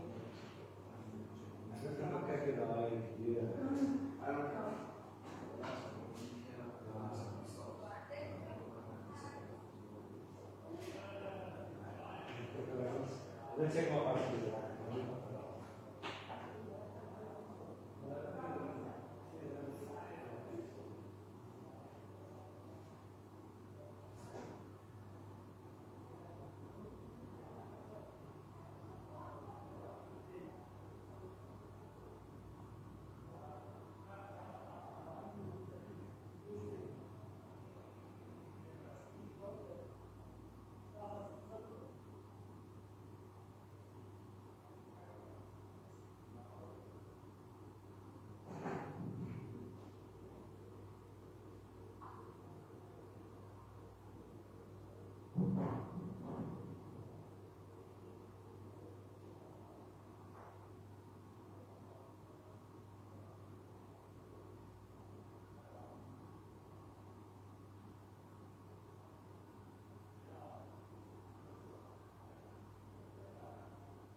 This one and that one. I think if we take these two here, this one and that one, maybe, and leave them because the cameras are still for. Is it still on? Okay. The camera's still on that presentation, but it's still streaming.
Vleis met die dood kan mens ons soek vat so sy. Ja, so dis maar altyd beleid van foto.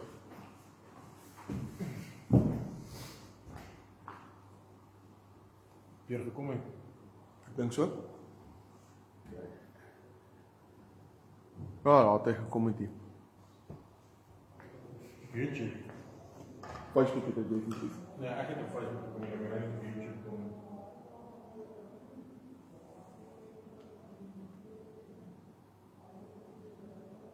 Wat is het nou? In het idee. 7 voor.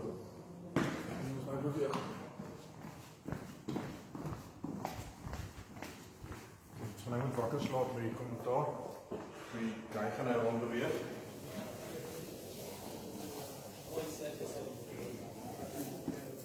Is hy nou nog op jou sy, nee? Ja.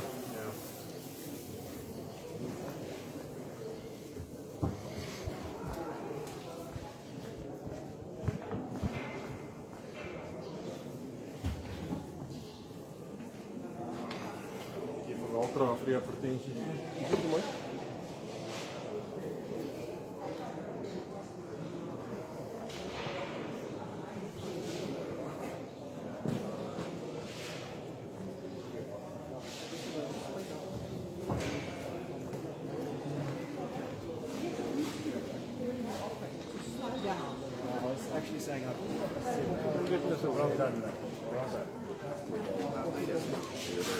Kan je hem daar zetten? We're going to have to be lower. Sorry Willem. Dit is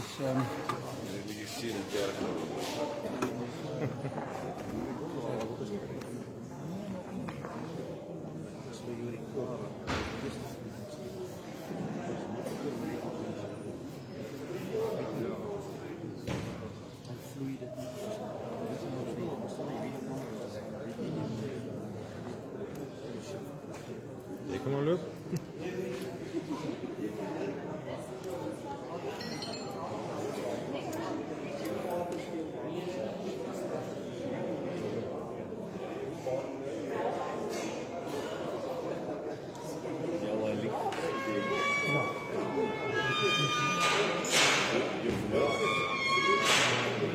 Oh, nog niet.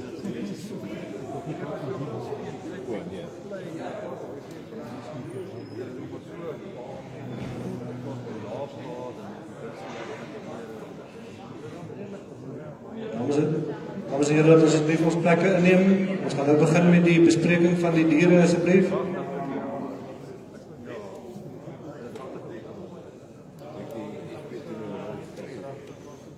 Ja,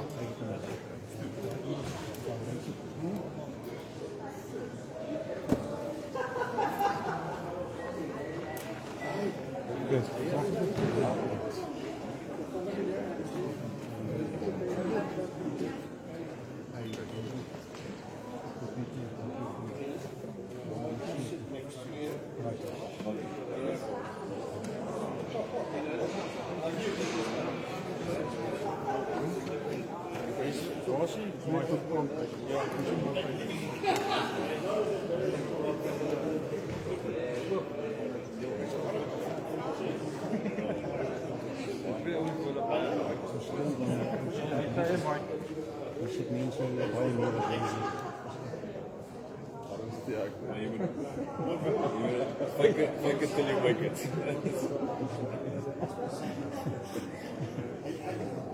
Weet jou, jullie zo echt. Maar kijk, iemand weet het niet dat alles gaat. Maar dat is voor mij. Dan zal ik de hoofd een beetje door omkleren.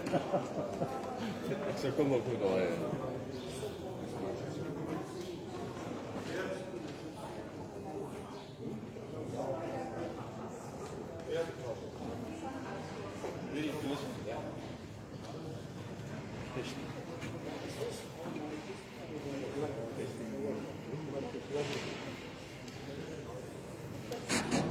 Testing 1, 2.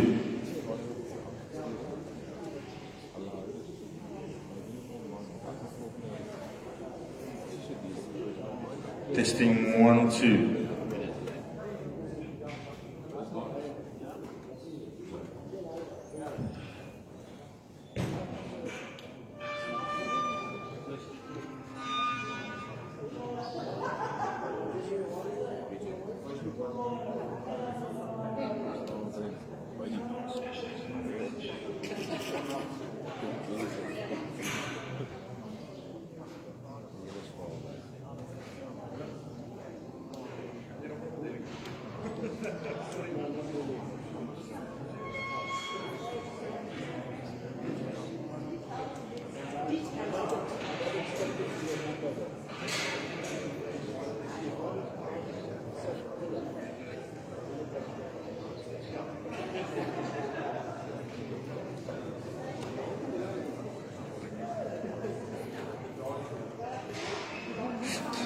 Okay, mense, as julle kan nader staan, ons kan begin. Willem is reg vir ons.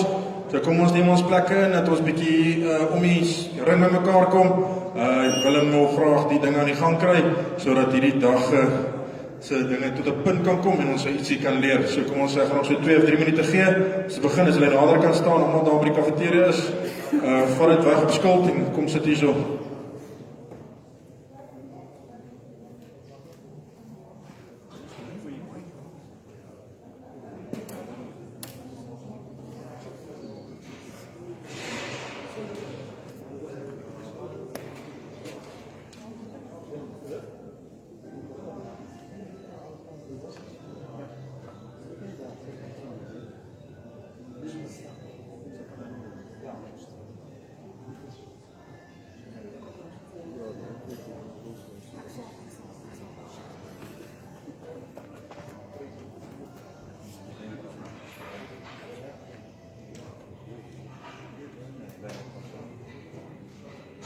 Goed, dan gaan ons begin. Ek neem aan of die mense sou dalk in 'n badkamer vassit of iewers.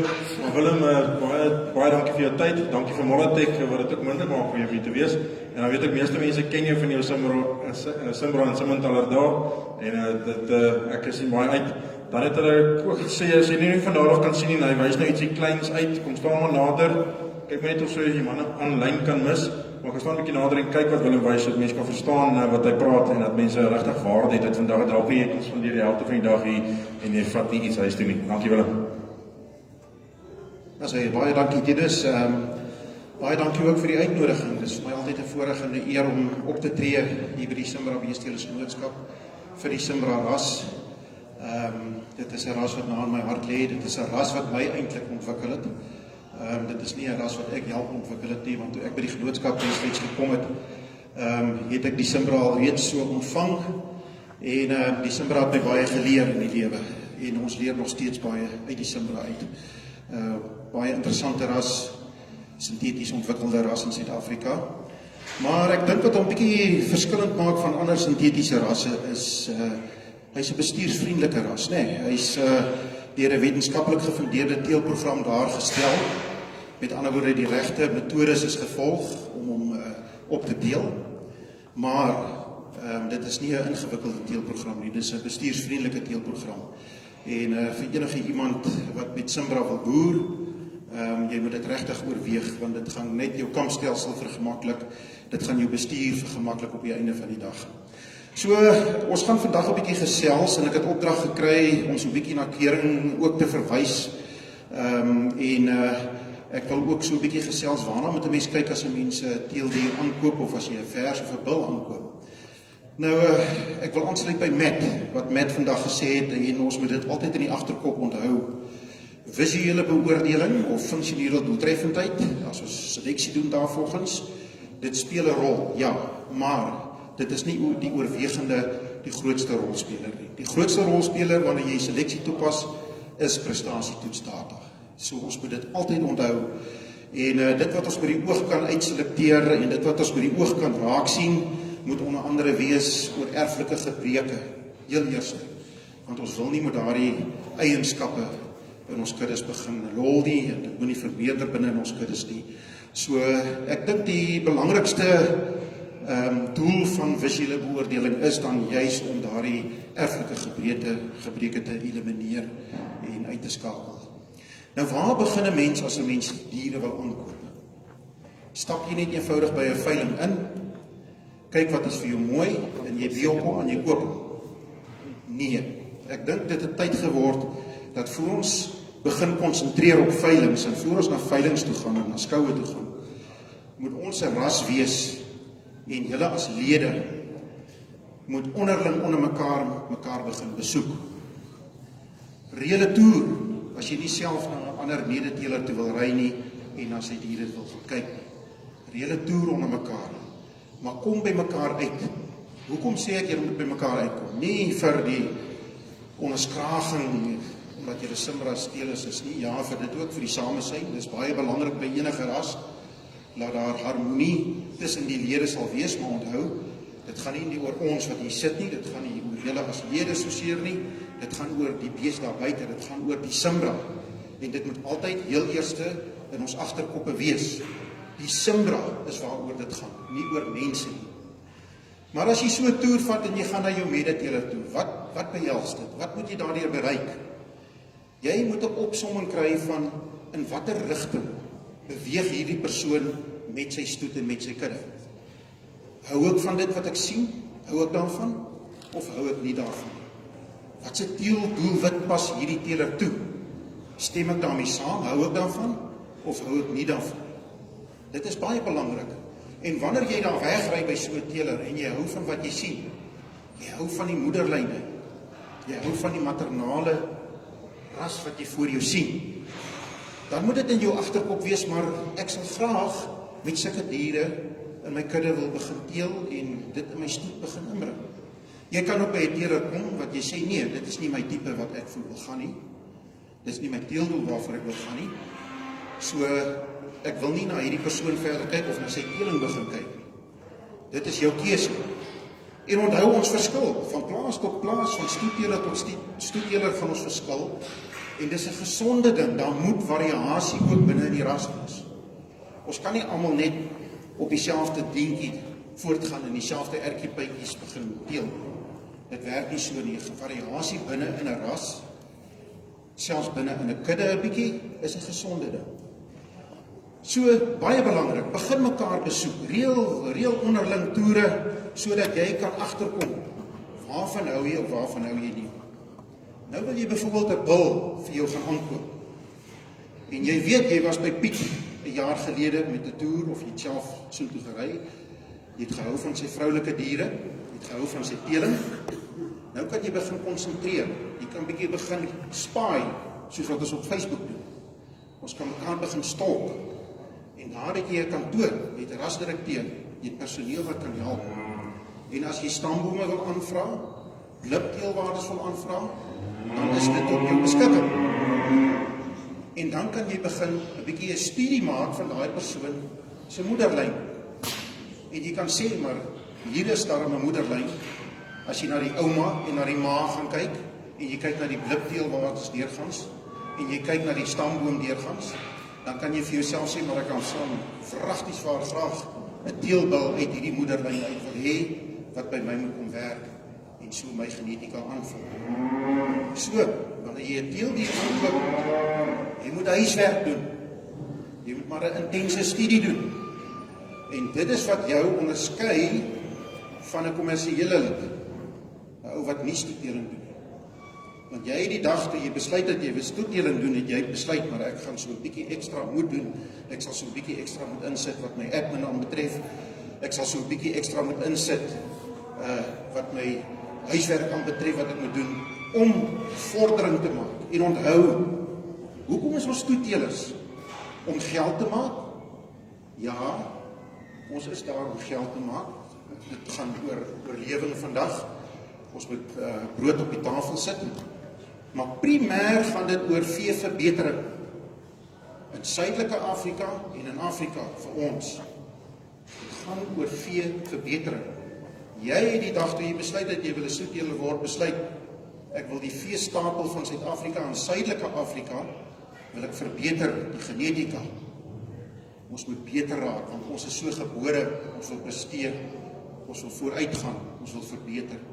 En dit is ons primêre doel in Suid-Afrika, né? So, op die einde, ja, dit gaan oor rand en sent vir ons in die sak, maar dit gaan eintlik oor veeverbetering.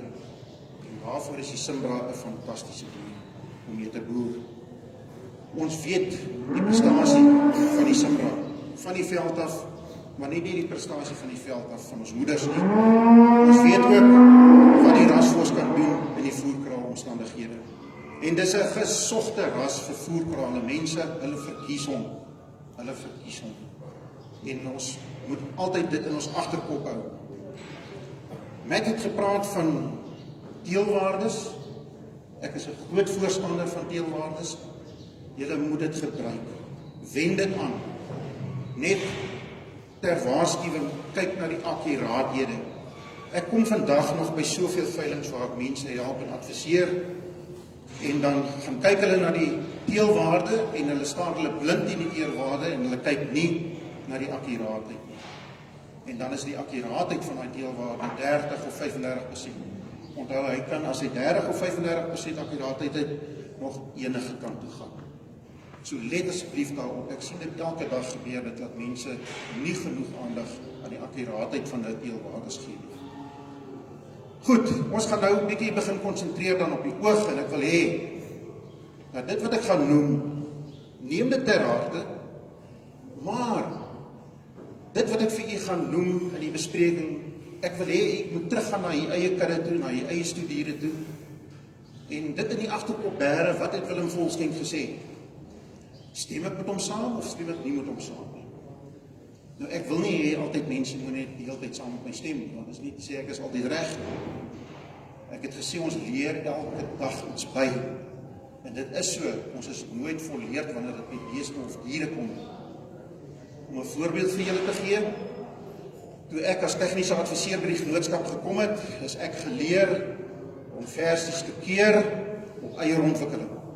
En onthou, ons keer versies hier soos van 12 maande tot 18 maande ouderdom. En hoeveel versies het dit nie afgekeer wat 'n swak eierontwikkeling gehad het nie.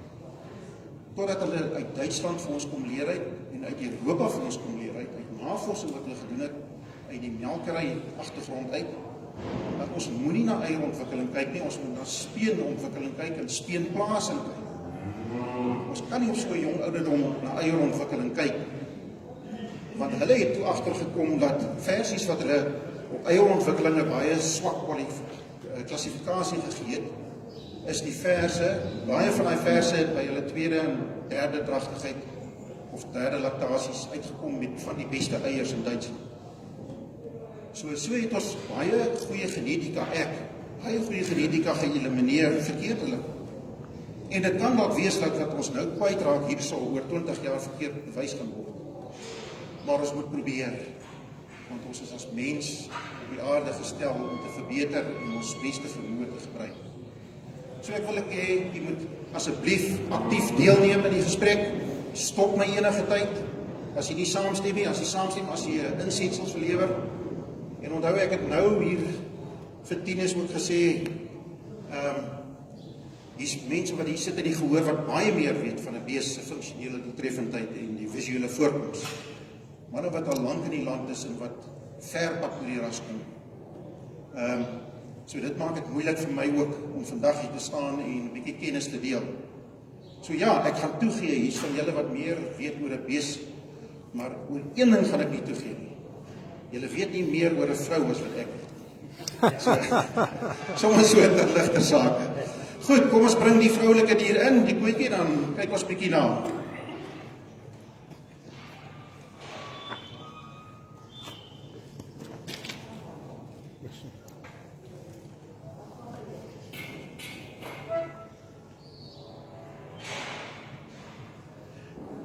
Daar sê, nou, Kobus het my gevra ook, dat ons sommer so 'n bietjie moet gesels ook oor kering. So ek weet dat daar is persone wat so 'n bietjie oor die keersisteem 'n bietjie onsekerheid het. Ek dink wanneer 'n mens 'n dier keer, en uit agtergrond kan ek vir julle dit sê, om 'n dier te keer en om kering op 'n plaas toe te pas, is oefening, dis al wat dit is. Oefening en oefening en oefening. En vir my wat nou langklaaskering gedoen het, om ewe skielik die keerpapier te vat en die scoresheet te vat en om in te vul, vat so 'n bietjie langer as wat ek gevat het in my jong dae, toe ek in oefening was. So dit moet jy nie afskrik nou, as jy die keersheet vat, en hy vat so 'n bietjie lank nie. Wat is die geheim van kering? En ek kan dit maar deel uit die 7500 diere wat ek gemiddeld per jaar moes gekeer het en punte moes gegee het. Wat kan ek vir u tuisbring van dit en die ondervinding wat ek opgetel het? Ek dink baie belangrik is die spoed waarteen jy werk. Jy moet nie kibbel oor 'n dingetjie nie.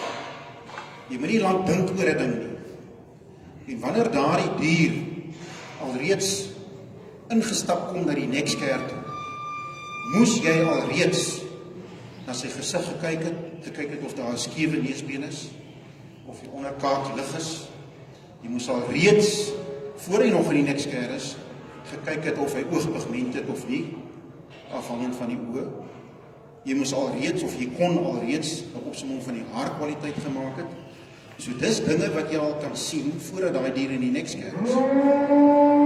En dis 'n ding wat jy dan bære agter in jou kop. En dan as hy in die neksker inkom, lees hulle vir jou die nommer, en jy skryf die nommer neer, en dan kom hy uit. En dan het jy 'n stelsel wat jy volg, of ek het 'n stelsel gehad wat ek gevolg het destyds. As die dier uitkom voor my, en asseblief mense, jou fasiliteite is van kardinale belang. Jy kan nie verwag dat as 'n keerder by jou kom, dat hy in 'n kamp moet keer van 1 hektaar groot nie. Want ek kan jou beloof, hy gaan daai dag 10 kilometer moet draf agter diere aan, net om hulle te keer.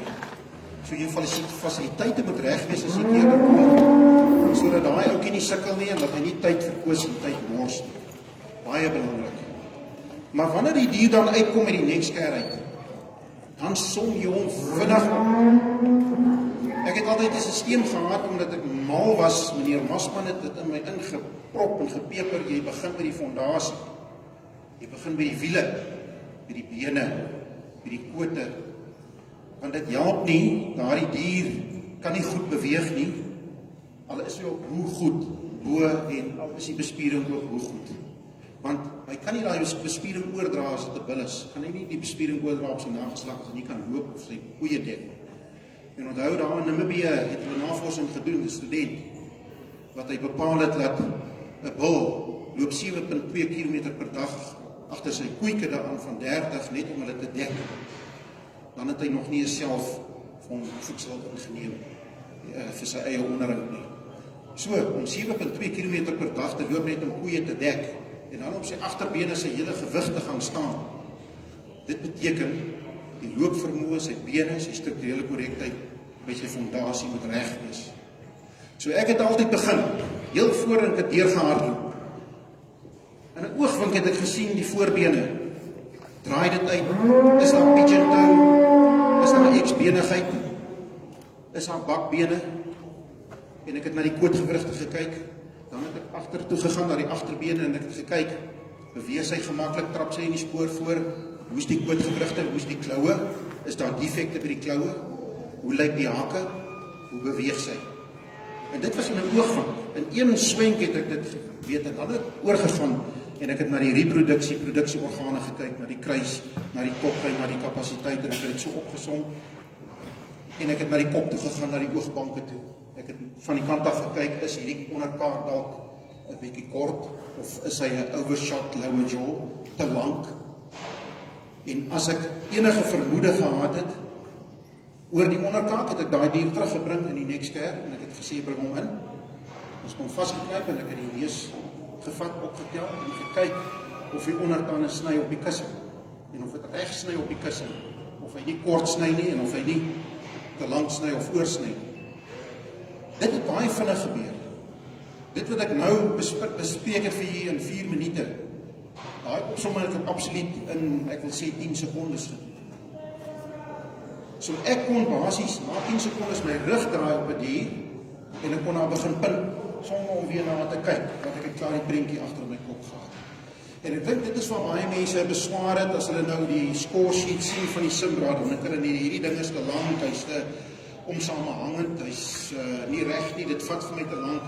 Ek het gehoor, daar is mense wat sê, hulle vat tot 17 minute om die score sheet in te vul. Nou, ek kan nie dit verstaan nie, dit is hopeloos te lank, dan hou jy jou op met te veel goedjies, en jy kyk na te veel goedjies. Onthou, eerste indrukke is blywende indrukke. So 'n keersisteem, ek sê weer, as ek nou moet gaan keer, dan gaan ek dit nie binne 15 of 16 of 30 sekondes kan doen nie. Ek sal self ook maar moet gaan sit in 'n minuut of 2 minute en vat. Maar soos jy in oefening kom, so raak dit net beter en beter. Goed, so baie belangrik is, ek dink, is om 'n geheelbeeld te kry en 'n patroon vir jou te kry. Gaan met die patroon en som dit hier op, en jy kan nie 'n fout maak nie. En my groot mentor in die lewe het dit vir my geleer. Oor en oor, as ek en Pieter Masman van die Randse skou af gery het, dan het ek en hy gesels in die kar vir 5 ure. En ons het hierdie dinge oorgetrap en deurgetrap. En dit was wonderlik geweest. So, ek wil julle uitnooi ook, as ek dinge uitwys, julle kan dalk nie lekker sien nie. Julle is welkom om nader te staan ook. Kom ons begin soos ek kering gedoen het, want ons praat nou vandag 'n bietjie oor kering. Ek het by die voorbene begin, ek het dit opgesom. Ek het gekyk na die kloue, na die bykloue, na die kootgewrig. Kootgewrig moet vir my 'n pragtige 45 grade hoek gevorm het, né? Nie regop nie, en nie slap nie of trap nie deur nie. Wanneer hy deurtrap is van hierdie bykloutjie sal begin raak hier aan die grond. Nou moet ons baie versigtig wees. Hierdie is 'n ouer dier. Meeste van die kerings op vroulike diere doen ons tussen 12 tot 18 maande. Willetjies ook. En ons moet baie versigtig wees met kootgewrigontwikkeling by jou jonger diere. Jy gaan definitief kry by jou jong dier, by 12 tot 18 maande, dat die kootgewrig 'n bietjie meer regop gaan wees, as wat hulle ouer is en dan vir jou die normale kootgewrig doen, né? So wees baie versigtig. As sy beweeg en sy loop, en hy kootgewrig is bietjie regop by jou jong dier, wees genadig. Hy moet net nie begin sloop nie. Hy moet nie hierdie aksies begin klap sloop nie, né? Dan is dit 'n strukturele probleem. Goed, saam met dit, som ons bietjie die kloutjies op. Ewe groot die twee kloue. Ons het net gepraat van pigeon toe. Dit is wanneer die voorkloue begin indraai voor. As dit in 'n ligte mate is, moenie baie bekommerd wees nie. Dit moet net nie in 'n erge mate plaasvind nie. Hoekom diskrimineer ons teen hierdie pigeon toes en hoekom diskrimineer ons teen voorbene wat begin uitdraai? Hoekom diskrimineer ons teen bakbene van vooraf? Hoekom diskrimineer ons teen X-benigheid? Is dit fancy points? Baie mense sê, ja, maar julle gaan kyk na fancy points. Dit is belaglik. Dit is nie. Dit is nie. Want, kom ons vat byvoorbeeld X-benigheid. Wanneer 'n dier X-benig is, dan begin hy intrap na binne op sy kloue. Wanneer hy bakbene het, begin hy uittrap na buite met sy kloue. Die uittrap verplaas hy die gewig na buite, so die gewig word nie meer evenredig versprei op daai twee kloue van hom of op die 4 kloue nie. En dit plaas dan geweldige stremming in die ligamente hier by die kootgewrigte, by die knie en by die skouer. En dit kan so erg raak dat sy osteoporose kan begin ontwikkel, né? Of artritis, osteoartritis kan begin ontwikkel as gevolg van die probleme en die inflammasie wat begin ontstaan en die ligamente kan begin skeertjies vorm, groter skere vorm en dit kan dan aanleiding gee tot geweldige probleme. So dis hoekom ons na hierdie goed moet kyk. Dis nie fancy points nie. Goed, ek sê weer in 'n geringe mate sien dit oor. Moenie te fancy begin maak. Alles wat te is in die lewe, weet ons, dit werk nie lekker uit nie. As jy dan na die klaas met die voorbene, dan beweeg jy na die agterbene dieselfde. Jy kyk dan na die kloue agter, jy kyk na die bykloutjies, jy kyk na die hoek van die kootgewrig. En baie belangrik, jy kyk na die hak. Die hak se definisie, die breedte van die hak. Dit moet nie vir ons 'n pofferige, vleesige hak wees nie. Met amper, as jy hierdie hak skeensening hier agtervat, dan moet jy amper kan deurvat daar in jou vingers voel, jy moet net vel tussen jou vingers kan voel, dan weet jy dit is 'n lekker droë hak, want waarvan ons altyd praat. Wat is vir my van kardinale belang by ons agterbene? In 95% van rolklou wat voorkom, en dis 'n erflike gebrek, 95% van rolklou gevalle kom in die agterste bene voor en wel in die buiteste klou. Wat is rolklou? Dis geneties oorerflik, hoog oorerflik. Dis wanneer daai buitenste agterste klou begin uitgroei en hy begin so 'n rolaksie, so 'n skroefaksie begin vorm en hy gaan amper onder die hoef in. Dit is rolklou. En moenie dink jy het nie rolklou nie. Daar's baie min stoeterye in kuddes Suid-Afrika wat dit nie het nie. Dit is amper soos trichomoniase en vibriose by ons binne. Hy kom maar voor. Roei hom 'n tak en wortel uit. Hoekom? Wat is die probleem met rolklou? Wanneer die kloutjies so begin rol, dan begin daar kneusings. As hy loop, begin die sooltjie aan die onderkant van daai kloutjie begin ontsteking kry, kneusings kry. Dit gaan oor in ontsteking. En dan gaan dit later oor dat hy kan lam begin raak. Dit kan ook oorsaak wees dat hy begin osteoartritis begin ontwikkel in die agterbeen. Maar nie net dit ook nie, hy verplaas sy gewig dan na buitekant toe. Daai gewig wat hy na buite toe verplaas, veroorsaak dan dat hy begin met die ligamente stremming toepas hier op die kootgewrig en op die hakgedeelte en hier hoor op in die been is daar stremming en dit gaan veroorsaak dat daai ligamente begin skeurtjies vorm, hulle skeur, inflammasie begin intree. So dis hoekom ons rolklou moet wortel en tak moet uitroei, veral by ons manlike diere. Asseblief mense, let daarna op. En verbloeming vind maar plaas. Verbloeming kan in 'n klomp opsigte plaasvind. Ons kan hom bietjie trim en sny en 'n grindertjie en 'n skêr en alles gebruik, maar verbloeming kan ook plaasvind wanneer jy daai bil met kering in lang gras injag en die keerder kan dit nie sien. So dis ook wat belangrik is vir die eie beswil. Wanneer die keerder kom om kering te doen, probeer 'n oppervlakte soos hier buite kry, né? Grond, konkreet. Nie met lang gras. Dis net vir die eie beswil. Hy gaan, as daar lang gras is, nie daar wolkrelasie nie, en jy gaan dalk daai wil gebruik binne in jou stoet, en oor 'n jaar of 2 sit jy met geweldige probleme, wat klouprobleme aanbetref. Goed, as jy dan daar klaar is, dan gaan ons op, soos ek gesê het, ek het altyd 'n sisteem gevolg hier na boontoe, en dan het ek gekyk na die eier. Wat soek ons by die versies en by die koeie vir eiers? Nou, ons praat van kering ook vandag hier, so ons moet na versies kyk, en soos ek net nou gesê het, dit gaan oor speenontwikkeling, speenplasing, né? Die slim mense uit Duitsland, en ek het tot vandag toe kry ek dit nie lekker klein nie, het het vir ons gesê, jy kan na 'n bil se byspeentjies gaan kyk, hier waar sy testisstringe teen sy buik vasgeheg is. Gaan kyk 'n bietjie daar na die plasing, en dan kan hulle 'n voorspelling maak van hoe sy dogters se speenplasing gaan wees ook. Nou ja, ek het nog nie so ver gekom nie, maar hulle sweer hoog en laag. Daar is 'n baie groot korrelasie. Kyk na die plasing, na die voorkwart, die agterkwart by jou koeie, dat hulle min of meer ewe groot is. Kyk na die aanhegting van die ligament hier agter, dat hy sterk is en dat hy baie mooi na vore aangeheg is aan die buik ook.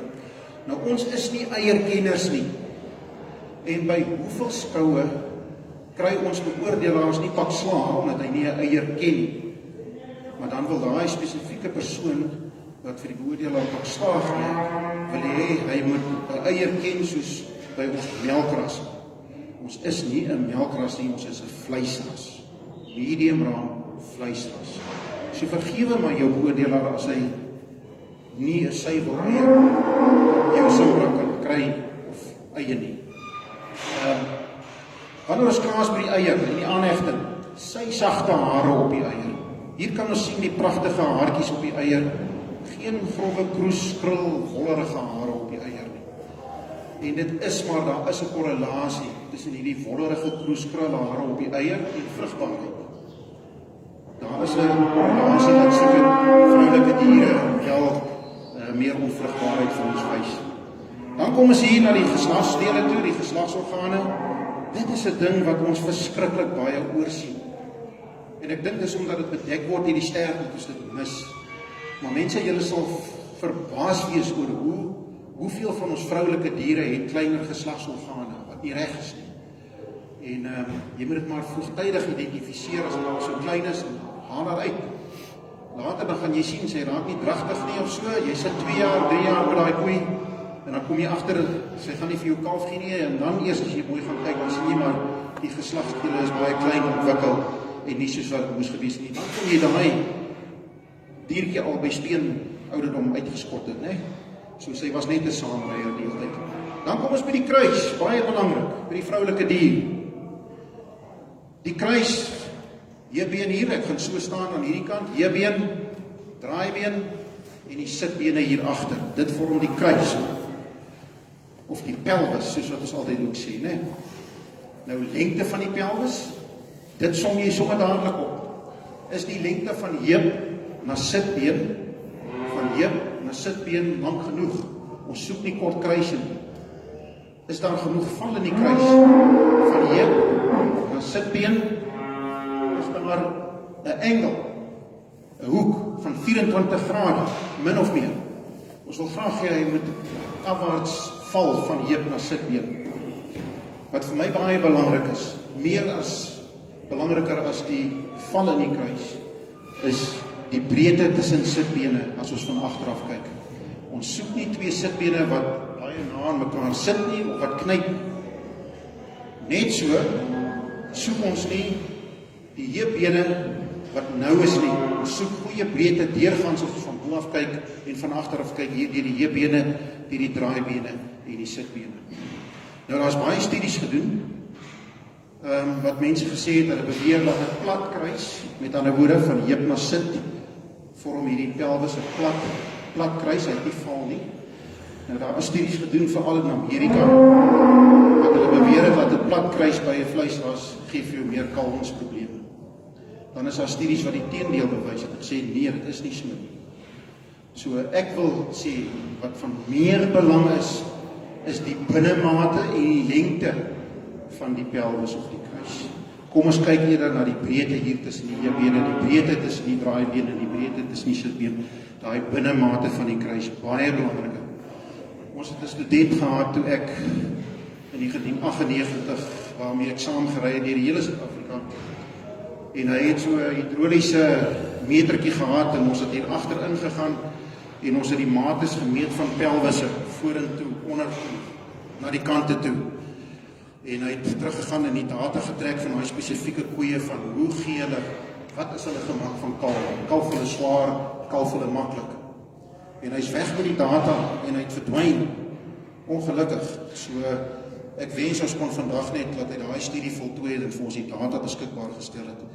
Maar daar's baie veeartse wat hier staan na vore kom en sê daar is 'n geweldige groot korrelasie tussen jou binnenmate van jou pelvis, van jou kruis en gemak van kalwing. So baie belangrik. Dan, as ons klaar is daar, ons het dan ook sommer gekyk na die sterkwortel, die sterkanlegting, lekker lang sterk met 'n mooi twitch of ek dink die Engelse noem dit 'n twitch of sterk kwas, wat dit gesond is. En dan gaan ons oor hier na die toplyn toe. En jy het klaar daai indruk gekry van hoe lyk die dier se toplyn. Meer spesifiek by jou vroulike dier, die lendebespiering. Lendebespiering is hier, draai as so 'n bietjie so skuins. Kan hulle net beter sien, daar is baie dankie. Lendebespiering is hierdie gedeelte voor die heupbeen tot en met daar in die ruggedeelte, né? Hier is jou lendebespiering. Baie mooi, pragtig, prominent ontwikkel hier by ons vroulike dier. Ons gaan net oor die bulle kyk, ons wil daar 'n baie sterk spier hê, en dit is, ek wil sê, amper die spier wat die meeste werk moet verrig wanneer hy sy vroulike diere dek. Dan 'n mooi toplyn hier, nie 'n swak toplyn nie waar sy wegval nie. En onthou, as hy nie gevul is hier agter die blaaie nie, en sy kort 'n bietjie hier bespiering, ons noem sy geknyp dan, dit toon vir ons 'n duiwelsgreep. So dis gewoonlik diere wat nie goeie konstitusie het nie, goeie aanpasbaarheid het nie. Hulle is nie hard genoeg om op die veld te kan funksioneer nie. Goed, dan moet ons ook kyk, ons het nou sommer met daai eerste oogopslag wat ons toe die dier uitgekom het, ons kyk na die lengte van die dier. Wanneer ons agter die dier in beweeg, dan praat ons van breedte deurgangs. Nee, net soos wat ons met die breedte van die sitbene gepraat het, so jy moet maar agter en voor die dier op in beweeg. Laat sy so toe kyk asseblief. Wat soek ons by die diere? Ons soek tog 'n lang lengte van bespiering, né? Ons soek nie hier laat die hak kaal moet wees nie. 'n Spier wat van hier bo af kom, die D-vorm wat hy vir ons wys, mooi vol lengte van bespiering. En dan ook as ons praat van die agterkwart bespiering, deurgangs goeie breedte.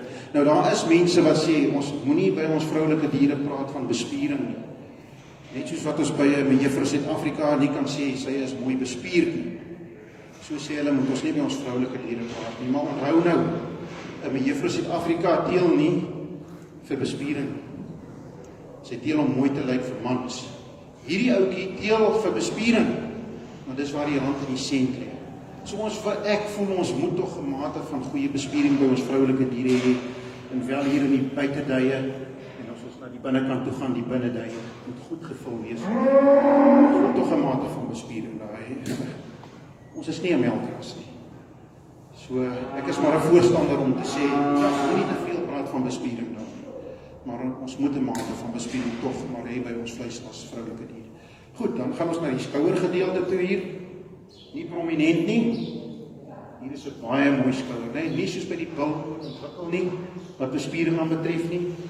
Hier by die voorarm sal ons sien nou by die bil net nou, baie meer spierontwikkeling as by jou vroulike dier. Dan ook die grofheid van beenstruktuur, nie te grof nie, ook fyn Fyner beenstruktuur gekorreleer met hoër melkeienskappe. Ons kan dit sien by ons melkrasse ook, hoe fyner die beenstruktuur is, beter die melkeienskappe by daardie dier. So, hier pragtige wens, nie oorontwikkelde spiere nie, en ook glad nie 'n grove beenstruktuur. Goed, nou na vore, dan kom ons by die nek. Die nekaansluiting, nekaansluiting hier by die voorkant. Wat soek ons by die vroulike dier? Ons soek nie 'n ronde nek nie. 'n ronde nek bedoel ek, dat die skof of die spiere hier begin ontwikkel en rond vir ons begin vertoon soos by 'n bil. En sodra sy sulke ontwikkeling vir ons toon, dan weet ons die hormoonbalans binne haar is nie reg nie. Iets is fout, sy's nie vroulik. Onthou, ons soek altyd 'n vroulike dier. Ovaalvormige nek, plat ovaalvormige nek, dis wat ons soek. Met pragtige plooitjies wat vir ons wys soos hierso. Ongelooflik mooi, die vroulikheid en die adel wat vir ons uitstraal. En dan, vriende, as ons kom by die kop, wanneer ons klassifikasie doen op ons scoresheet, dan moet ons gaan klassifiseer op onthoring, geen horings nie, oenskop en skurs. So, wanneer jy nie seker is nie, dan moet jy maar gaan voel.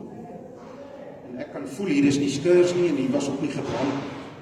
So, hier is 'n oenskop, fantasties. Jy kan dit nie sê uit deling uit, jy moet gaan voel. Jy moet fisies dit voel, dis hoekom dit op die scoresheet moet wees. Want jy kan nie gaan sê uit haar stambome, uit haar deling uit, dat sy is 'n boenskop of sy het skurs nie. Boenskop, vir die van julle wat nie weet nie, dit is wanneer hulle horingloos gebore word. Skurs is die voorloper van boenskop, dis los horingknoppies. So as jy aan daai horingknoppie, hy so 'n klein horingknoppie wat hier sit, as jy hom vat, dan skuif hy so rond op die vel, né? Dis skurs, dis die voorloper van boenskop, maar dis nog nie die boenskop van kop nie. Goed, wat soek ons by die vroulike dier? Vroulikheid, goeie breedte, deurgangs in die voorkop. Baie belangrik, ons soek nie hierdie smal, lang koppe nie. En die ou mense het altyd geglo, wys my die kop van 'n bees, en ek sê vir jou hoe lyk die res van die liggaam. En ek wil amper sê, ek wil amper sê, daar is 'n korrelasie. Van belang vir my is oogbankontwikkeling. By jou vroulike dier, nie so erge oogbankontwikkeling wat ons soek soos by die bil nie, maar nogtans, hier is die ideale oogbank. En ek wil nou vir u wys, ek sal dit nie op die bil kan doen nie. As sy hierdie oogbanklede en hierdie goeie oogbank van haar toe kry, geen sand, geen insek, geen grassaadjie kan daar inkom op die ooglede nie.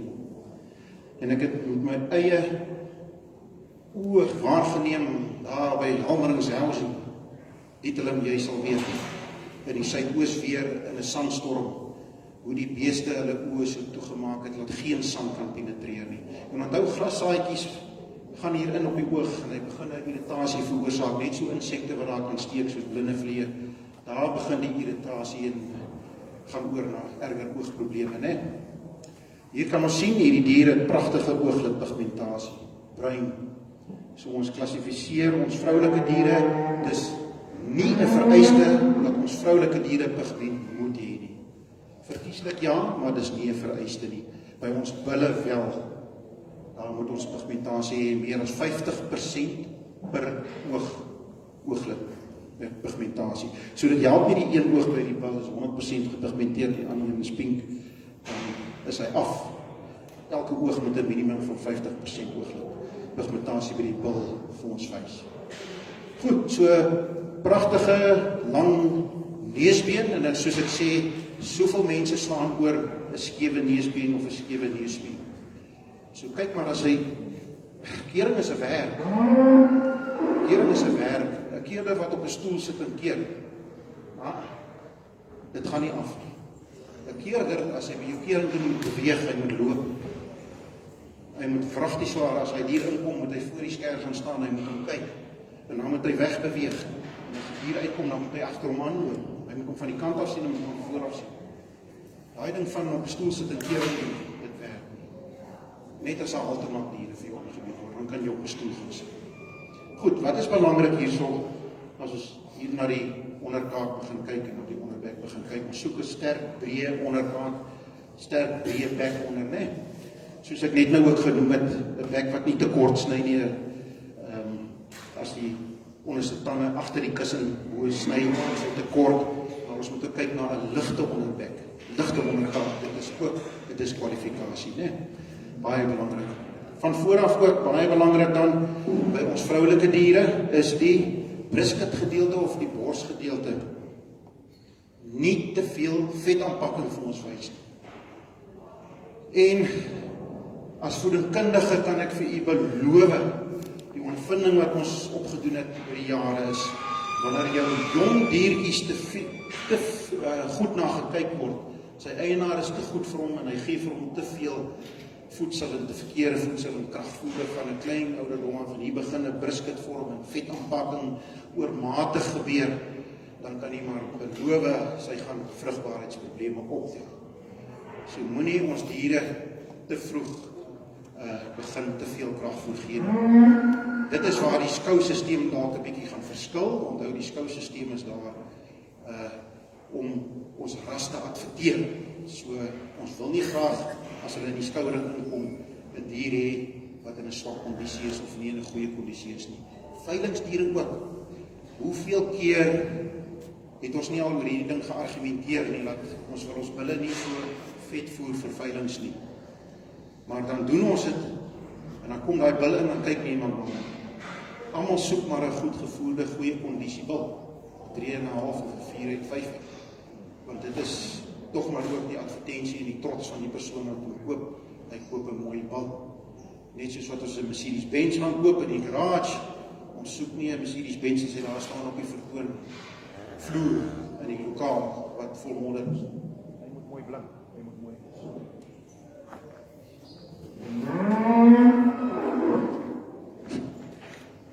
Is ek terug? As hy. Goed, so dit in breë waarna ons kyk. Kondisie speel 'n belangrike rol op die score sheet. Natuurlik voorbene wat gepunt moet word, agterbene wat gepunt moet word. Dit is dinge waarna ons kyk. Die Simbra het 'n geskiedenis van ongelooflike kwaliteit diere. Nou mense toe ek by die genootskap weg was, het ek met ander rasse gekry.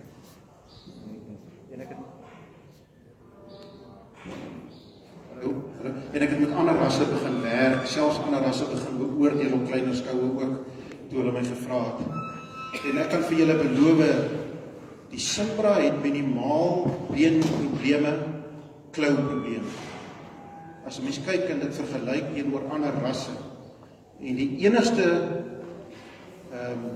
verklaring wat ek daarvoor het, is omdat die Simbra nog al die jare 'n verbrugte keerstelsel gehad. So ek weet, dit raak al hoe moeiliker om keerings toe te pas. Maar daar moet maniere wees dat jy dit nog steeds gaan hanteer, nog steeds kan doen. En ek weet, genootskappe, dit is nie meer die goue jare nie, waar daar geld was nie. Genootskappe raak kleiner, die rasse raak kleiner.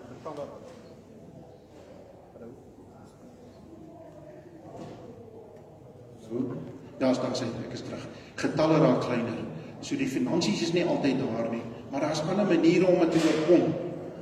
As jy nie 'n keerder kan bekostig nie, of as jy nie 'n permanente tegniese adviseur kan bekostig nie, begin dan onder mekaar die dinge te doen. Of selfs jy as teeler kan self gaan sit voor die amptelike keerder gaan kom. Voordat die batterye gesit.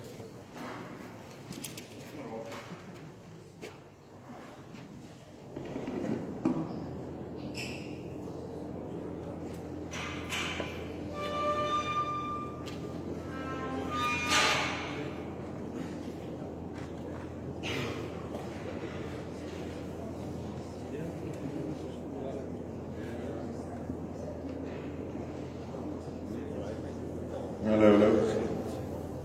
Dan is ons terug op die lig. Vars batterye. Goed, so julle kan dit onder mekaar, kan julle dit ook hanteer as julle begin probleme optel met kering. Jy as toeteler kan jou eie kering begin doen, dit gee jou sommer 'n bietjie oefening met jou oog ook. Sit dan jou diere daar in die kraal, wat jy afgekeer het. en laat as die keerder kom, dit maak dit vir hom net dan soveel makliker, of as die buitepersoon kom wat die kering amptelik moet doen, dit maak dit net vir hom soveel makliker ook.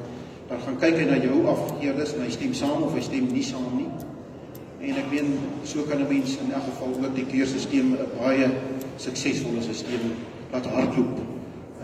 Ons weet elke sent moet ons omdraai vandag, veral met die brandstofpryse wat ook weggaan. Die jare raak al hoe moeiliker vir ons, waar ons sommer net 'n keerder in die veld kan instoot en hy kan duisende kilometer. Ek meen, ek het 5000 kilometer 'n maand gery, net om kerings te behartig. Nou, jy kan self die som gaan maak as vandag, as jy 'n permanente aanstelling doen, en so 'n danige persoon 5000 kilometer per maand ry, wat die rekening gaan wees, nee? So, dit is nie meer so 'n maklike taak om te verrig nie. Goed, is daar enige iets oor die vroulike dier wat jy dalk meer klaarheid wil kry, of vra, of insette wat jy wil lewer, jy is baie welkom. Goed, as daar niks is nie, dan dink ek gaan ons oor.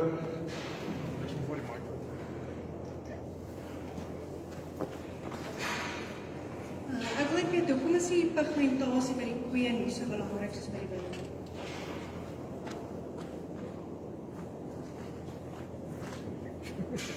Baie goeie vraag. Ek dink dit is maar primêr, jou bil se invloed is soveel meer in 'n stoet. Jou koei se invloed, sy bring 1 kalf in 'n seisoen. Jou bil bring x aantal kalvers, baie meer kalvers. Hy kan 80, 100, 150 kalvers aanbring, afhangende of jy van hom 7 ook gebruik en of jy hom net so gebruik is nie koeiejonger. So die invloed van die bil is net baie beter. So wanneer hy pigmentasie kort kom, wanneer hy nie pigment het nie, is die kans baie goed dat hy sy nageslag wat op die grond val, ook 'n baie groot persentasie gaan deel aan wat nie die pigmentasie het nie. Ek moet sê, in my jare het ons, was dit ook 'n vereiste dat jou vroulike diere pigment moes gehad het. Ek wil amper sê, gelukkig het die genootskap tot ander insigte gekom en dit afgestel, want die koei se invloed is nie so groot nie. So ons kan dalk baie goeie genetika weggooi deur 'n koei, 'n baie mooi funksionele koetjie, 'n koetjie wat baie goed sal presteer. Dit wat ons graag wil hê, net omdat sy nie 50% pigment het nie, nou gooi ons haar weg. So dit was 'n goeie wyse besluit wat die genootskap gevat het. Enige ander vrae nog oor die vroulike dier? Die toe? Hierdie dier spesifiek nou is my 'n baie goeie voorbeeld, pragtig dier en dit. As mens na haar toplyn kyk, as jy nou na haar toplyn kyk, haar kop is altyd op wat baie mooi is. En sy het goeie lendebespier. Dan lyk dit of hier naby in die rug hulle baie keer so knakkie maak. En of as hulle kop dan nog optel, of die rug soort van amper afdraande loop. Teenoor 'n ander dier wat sy kop nie optel nie, het altyd so gelyk het vir ons 'n regte great toplyn, maar dit is soort van 'n illusie. Wil jy net bietjie daaroor praat asseblief? Ja, die toplyne 'n baie belangrike aspek ook by jou vroulike dier. By enige dier eintlik, onthou die groeikurwe, soos wat julle geleer het maar op skool en op college en op universiteit. Groeikurwe is ook, hulle lig eers agter voordat hulle voor begin lig ook, né? So baie keer dan lyk hulle soos 'n hot rod wat wil resies jag as hulle jonger is. En dan die groeikurwe is maar so eers agter en dan aan die voorkant begin hulle dan lig later. Maar die toplyn, veral by jou jonger diere, gaan vir jou meer hierdie afdraande, sal ek maar wys na vore, so dat hy nie horisontaal heeltemal gaan wees nie. En dit gaan maar oor die groeikurwe van 'n dier, en hoe hy groei. So hulle maar net belangrik, dis nie verkeerd. Dis nie verkeerd nie. Nee, dis nie verkeerd nie. So net soos wat ons by 'n vroulike dier wat in produksie is, soos wat hier staan, 'n wigvorm wil sien. Wigvorm van voor, met sy oop wig na agter, né? Van voor na agter met sy oop wig, soos wat hierdie een vir ons toon. By ons versies gaan ons dit nie sien nie. Ons gaan nie daai wigvorm sien nie, want op 'n jong ouderdom het hulle nog nie die wigvorm nie. Hulle is nog 'n bietjie swaarder voor as agter, omdat hulle nog nie in produksie is nie, oor die groeikurwe wat plaasvind ook dan. So wees maar genadiglik. Ek dink 'n rug wat nie reg is nie, sal jy dadelik kan eien. Dit is 'n rug wat 'n duiwelsgreep het, of 'n rug wat heeltemal sak, of 'n lendebespiering wat heeltemal sak ook, né? En onthou, kondisie speel 'n baie belangrike rol. Wanneer ons praat van agterbene byvoorbeeld, koeihakkigheid, as ons van agteraf kyk, dis wanneer die hakke teen mekaar begin slaan, na mekaar toe begin beweeg. Wees maar genadig op diere wat koeihakkigheid toon en wat nie in 'n goeie kondisie is nie. Want dit is gekorreleerd met kondisie. Hoe beter kondisie daai vroulike dier of bil het, hoe beter sal sy hakke agteruitstoot weg van mekaar af, né? As hulle in 'n swak voedingstoestand is, dan sal die hakke na mekaar toe kom en teen mekaar slaan. Baie belangrik is, so wees genadiglik op 'n dier wat koeihakkigheid aanbetref, wat die toplyn aanbetref, 'n dier wat nie in goeie kondisie is nie. Die lendebespiering, baie belangrik by die vroulike dier, want dit is, as sy begin afgesyp raak, die raak kalf, en sy begin hier op die rug te verloor, dan gaan sy bietjie begin wegsmel daar, maar sy moet nie heeltemal wegsmel. Dan moet nog steeds 'n prominente lendebespiering sit, met geen vetteken nie. Dan weet ons dit is nog heeltemal 100% korrek. Enige ander vrae? Goed, dan kan ons oorgaan nog vroulike diere, dan kom hulle.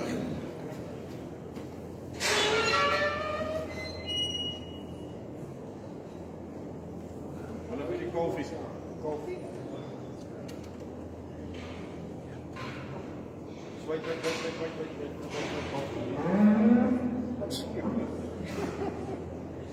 Hulle is nie regte kinders.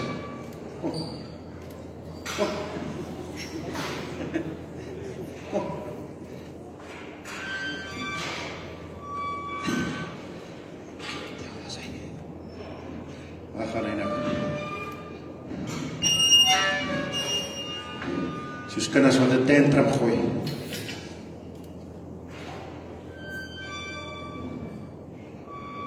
Goed, weer eens pragtige voorbeeld vir die ras. Wat wil ek hier uitsonder by die koei? Dis die tipe, die raamwerkgrootte. Onthou, ons beskrywing van die Simbra en die standaard van voortreffelikheid staan, dis 'n medium maternale ras. Medium raam. Wat is medium raam? Medium raam beteken dood eenvoudig, want ons kan tot môre toe nog stry oor groot raam, medium raam, klein raam. En dis ook 'n klassifikasie wat ons doen op ons keerstelsel, ons keersheet. Jy moet ook sê, is dit 'n groot raam, medium raam of 'n klein raam ras, of 'n dier wat jy voor jou sien. Medium raam vroulike dier sal gebeur wanneer jy in jou voedingsomstandighede op jou plaas, in jou gebied, met 'n gewone onderhoudslek, deurgangs, en ek moet dan nou 'n bietjie advertensie doen ook, met 'n gewone onderhoudslek in die winter en dalk 'n fosfaatlek deur die somer. Wanneer jy daai bestuurstelsel handhaaf, sal sy vir jou jaarlikse kalf bring. Dan weet jy haar raamwerkgrootte is reg vir jou omgewing. Met ander woorde, iemand wat met 'n Simbra boer in die Tsitsikama op kokoejoeweidings, en hy gee produksielekke dalk op saam op die kokoejoeweidings, want hy het ander motiewe, gaan dalk 'n groter raam hê op die einde van die dag. Dis nie verkeerd nie. Iemand wat in Namibië boer, op daardie geweldige ekstensiewe omstandighede, kom dalk deur 'n droogte van 3-4 jaar, daai diere gaan dalk 'n bietjie kleiner wees. Dis nie verkeerd nie. Variasie binne in die ras het nog niemand skade gedoen nie. Dit hang af van jou bestuur en jou voedingsstelsel wat jy gaan toepas. Maar soos ek sê, wanneer sy net met 'n gewone onderhoudslek en 'n fosfaatlek in die somer deurgaan op jou voedingstoestande op jou veld en sy kalf elke jaar gereeld, dan sal sy die regte grootte wees. Variasie binne in die ras is gesond. Jy kan selfs 'n bietjie variasie binne in jou kudde ook toelaat, maar onthou, soos Matt ook vir julle gesê het, jy moet 'n teeldoelwit hê. As jy nie 'n teeldoelwit het nie, gaan jy nêrens heen nie. Net soos wat die ras met sy gehele teeldoelwit moet hê, anders gaan die ras ook nêrens heen gaan. Goed, so wat vir my uitstaan hier van hierdie koetjie is die middle of the road medium raam tipe, né?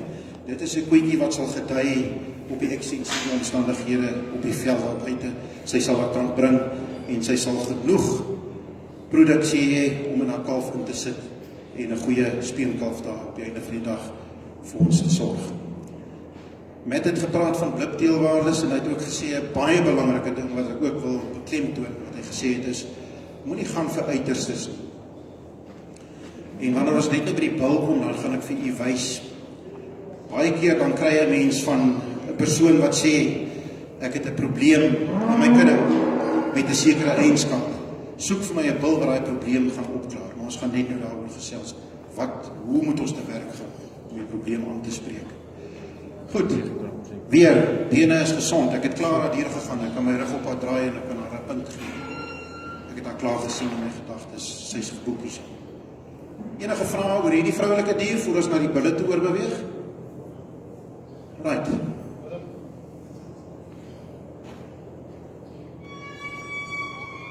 Ek wil graag hoor, as ons praat van medium raam, né? Kan ons dit vat 550 kg, heuphoogte 1,35 meter. Groot raam 650, 1,50 meter. Is ons in die kollaan nie? 100%, ek dink dis 'n goeie aanduiding. Ek is bly julle praat van heuphoogte metings. Ons het, toe ek tegniese beampte was, het ons die metings gevat hier oor die skofhoogte, né? Maar by die Simbra gee dit 'n probleem met die skof, want jy kry bietjie verskillende tipes binne in jou bulle en dit het bietjie probleme gegee om die Simbra reg te meet hier oor sy voorkwart. Maar ons het die mates daar gevat. Ek dink dit werk beter dat jy dit geskuif het na die heuphoogte toe.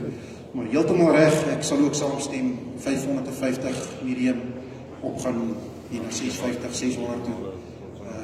Dit raak 'n bietjie na die groter kant toe en dan na die kleiner kant toe, na die ander kant toe skaal. Maar ons moet pas op. Daar was 'n tendens in Suid-Afrika in die 90er jare wat ons gesê het gaan kleiner. Die wetenskap het ons gedruk en gesê ons moet kleiner. Ek wil tog 'n versoek doen dat ons nie te klein op moet gaan nie. Onthou, ons het nog steeds die Brahman invloed. Brahman is nie klein nie. Dit is 'n groter raamras. Ons moet onthou, daai invloed is daar. So wees maar 'n bietjie genadig, maar ja, heeltemal in die kol 550. Enige ander vrae? So.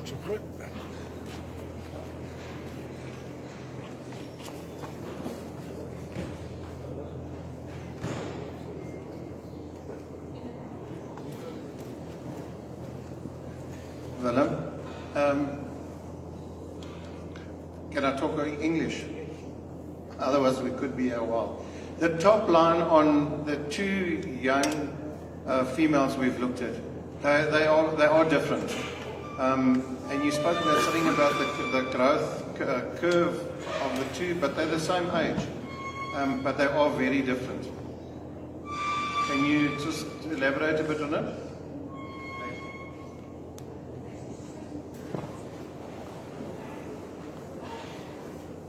Okay, good question. When you talk about the Brahman and the Simmenthaler influence, you will get different blood compositions still in the breed. And that's not a bad thing. If you want more Simmenthaler blood, you're allowed to do that. If you want more Brahman blood, you're allowed to do that. No problem. That is the positive aspect about the Simbra. And that is what makes the Simbra a very popular breed. So I reckon it differs a bit, not much, I must say, not much. But when you get the difference there between the top lines, it could be because of the blood composition, more Brahman blood or more Simmenthaler blood inside that animal. But as I say, I think these two, they don't differ much on the top line. I think the top line is something that you must be very careful about. It's more or less the same than the prolapse that you get with the bulls. You must watch them while they walk around, and then you must get into your hind head that is this top line acceptable or not. Because when they move and they stride, they will show their real top line. But once they relax, you do get, or some animals tend to relax more than others, and then they will show a weaker top line at the end of the day. But when they get walking, there's no difference between the two of them. They've got a strong top line. So the same with the prolapse. When a bull comes out and it shows a prolapse, you must be very careful just to classify it as a prolapse because it's connected with nerves. When they are very nervous, the animals, especially when you work with them, they tend to hold that prolapse longer. So be careful. Just put them in the corner then for 5 or 10 minutes. Carry on with something else, with other animals, and then after 10 minutes, just have a look over your shoulder and have a look at the prolapse. And many animals will pull back from that prolapse and they won't show it once they relax. Goed, ons gaan gou nog 'n vroulike dier dan gou kyk. Laaste vroulike dier en dan gaan ons vinnig weer na die bulle toe. Bulle. Hallo, ek so vinnig van my kant af, is ek weer praat van medium raam. Nou, ek kan by elke ras waar kom, as jy my medium raam, en as jy goed so kyk, as ek so net, en partykeer lyk dit vir my kleiner, partykeer lyk dit vir my groter, en dan kom ek by dieselfde ras, en sê jy vir my nie, hy het 'n medium raam, en dan kan ek nie oor die koei sien nie dat ek die langste is nie, maar om op lengte, of op, ek dink, as ek nou kyk, en ek nie dink dat het medium raam, in sekere areas van ons land, dieselfde kan wees as medium raam, en ander burgers, maar as ek ander burger in die suidverhuis ontvrek, dit kan nie selfde medium raam wees, hoe bepaal jy dan op hoogte en op metings, wat is medium raam? Dit is baie belangrike vraag, en mens moet altyd jou teeler se voedingsomstandighede in aanmerking neem. Hoe lyk sy veld? Wat gebruik hy? Het hy aangeplante weidings? Gee hy ekstra produksielekke? Groei die diere van kleins af goed uit? Gee hy kruipvoer? Baie mense pas deesdae die kruipvoerstelsel toe, so jy gee 'n bietjie meer vir daai jong dier, maar jy sorg ook op die einde van die dag met 'n kruipvoerstelsel vir jou koei, jy spaar haar, want jy vat daai kalfvloer weg. So mens moet altyd in berekening bring, wanneer jy in 'n sekere omgewing kom, wanneer jy daar inry en jy is op pad na 'n kering toe, dan moet jy kyk, hoe lyk die omgewing, wat is hier beskikbaar? Jy moet ook voor jy begin met jou kering vir die boer uitvra, wat se voedingspraktyk pas jy toe, sodat jy weet wat hy doen. Doen hy kruipvoer?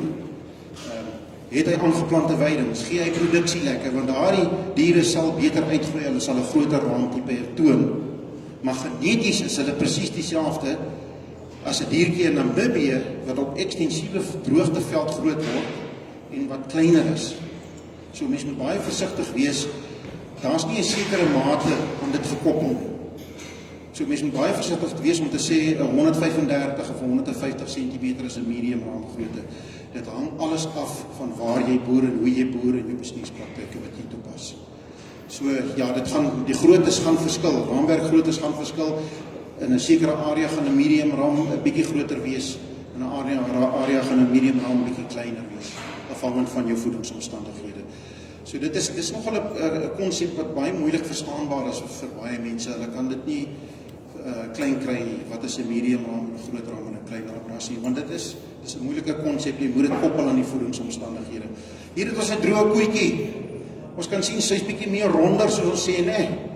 Kyk hierdie nek, nie so ovaalvormig en mooi plat soos wat ons vorige koetjies wat in produksie is ons toon nie.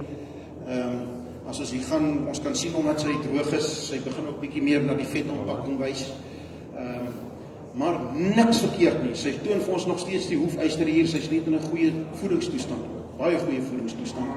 Maar nog steeds, sy wys vir ons die reproduksie en die produksie-eienskappe wat ons graag sal wil sien in 'n funksioneel doeltreffende koetjie. Hierdie osagtigheid wat begin intree wanneer 'n koetjie droog is, dit is die goed waarteen ons moet begin diskrimineer. Dit is die dinge wat ons dan moet begin elimineer. Om af te sluit by die vroulike dier, ons klassifiseer ook die navelvel. Navelvel hieronder by die buik. Want ons glo daaraan en daar is maar bewyse dat dit hoog gekorreleerd is as hy 'n manlike dier in die wêreld bring, dat hy moontlik 'n langer skede kan hê. Dit is nie altyd so nie, maar dit is maar, daar is 'n korrelasie, groter tendens daaraan gekoppel dat as hy 'n groter navelvel ontwikkeling het, dat die moontlikheid van 'n bil met 'n langer skede kan in die wêreld bring.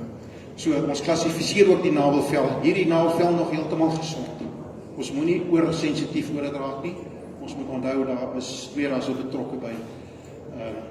So wanneer die navelvel baie erg ontwikkel is onder by die buik, dan kan ons begin diskrimineer en so dier dan diskwalifiseer, maar so navelvel soos hierso, heeltemal gesond, geen probleme nie.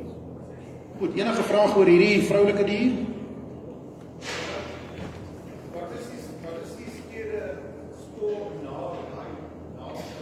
Goed, die navelvel word presies dieselfde gepunt, 'n punt van 1 tot 9, soos by ons bulle.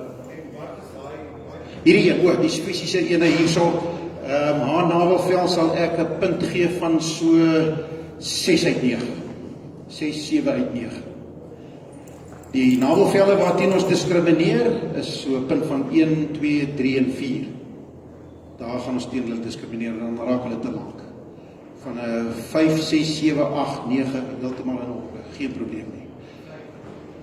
Vanaf 'n 5, 100% reg.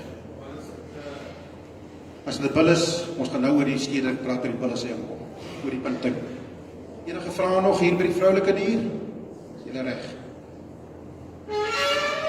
Ek gaan so 'n bietjie aansluit, ek dink ons gaan oor tyd.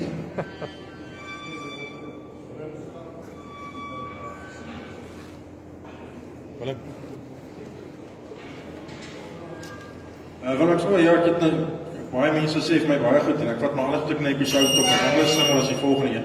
Maar ek het al gehoor as die ouens praat, en sê as jy na die nagaan kyk, dat jy baie keer wys aan kapasiteit, soos hy bietjie groter is, nie te groot nie, dat daar vermoedelijkheid is meer kapasiteit, jy sê het moeilik by groter diere, is dit korrek?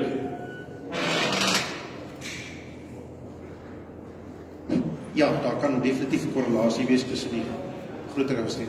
Ek gaan nou oor kapasiteit gesels en oor skedes en navelvelle gesels, want dit kan nog 'n seerpuntjie wees, dit kan 'n optiese illusie ook begin skep.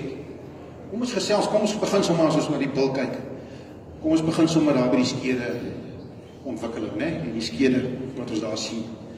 Skus, ek span nou die kar voor die perde, maar ek dink ons tyd raak so 'n bietjie uit. 1 tot 9. Wat is belangrik by die manlike dier?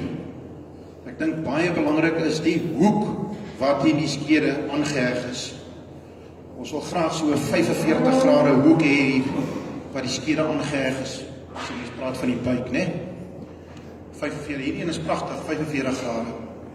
Wat soek ons nie by die manlike dier? Ons soek nie hierdie ei-vormige of trechtervormige skede nie. Ons soek nie hierdie skede opening daarvoor, wat vir ons nie 'n goeie beheer of 'n springkringspier het wat hy hom kan toemaak nie. Ons soek nie 'n prolaps nie. Wat is 'n prolaps? Dis as jy vooruit vir so 5 na 10 cm uithang by die skede. Hoekom soek ons nie 'n prolaps nie? Dood eenvoudig, daai vooruit, as hy prolaps is, begin uitdroog, hy begin inflammasie ontwikkel in die vooruit, en dit gaan dan oor na ontsteking toe.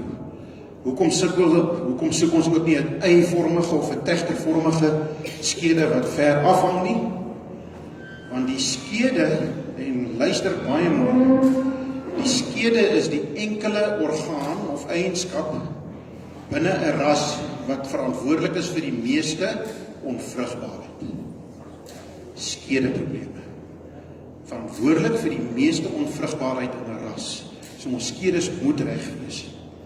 Goed, hoekom soek ons nie die eivormige of trechtervormige skede nie? Want dood eenvoudig, as hy in Namibië of in die Limpopo of in die Molopo oor doringtakke hardloop of stap, dan gaan daai doringtakke hom daar beet kry, en dit gaan begin seertjies vorm en wonde vorm, wat oorgaan in inflammasie en infeksie, en sodoende gaan hy nie dekbehendig wees nie. Baie belangrik. Goed, so dit is die skede, hy moet die mooi 45 grade uitloop, pragtig. Nou wil ek vir die sê, op ons klassifikasiestelsel praat ons van 'n mediaanlyn, of ek hou daarvan om te praat van 'n mediaanlyn. Dit is van jou knie na jou hak. Mense, dis nie die alfa en die omega nie. Dit is net 'n aanduiding.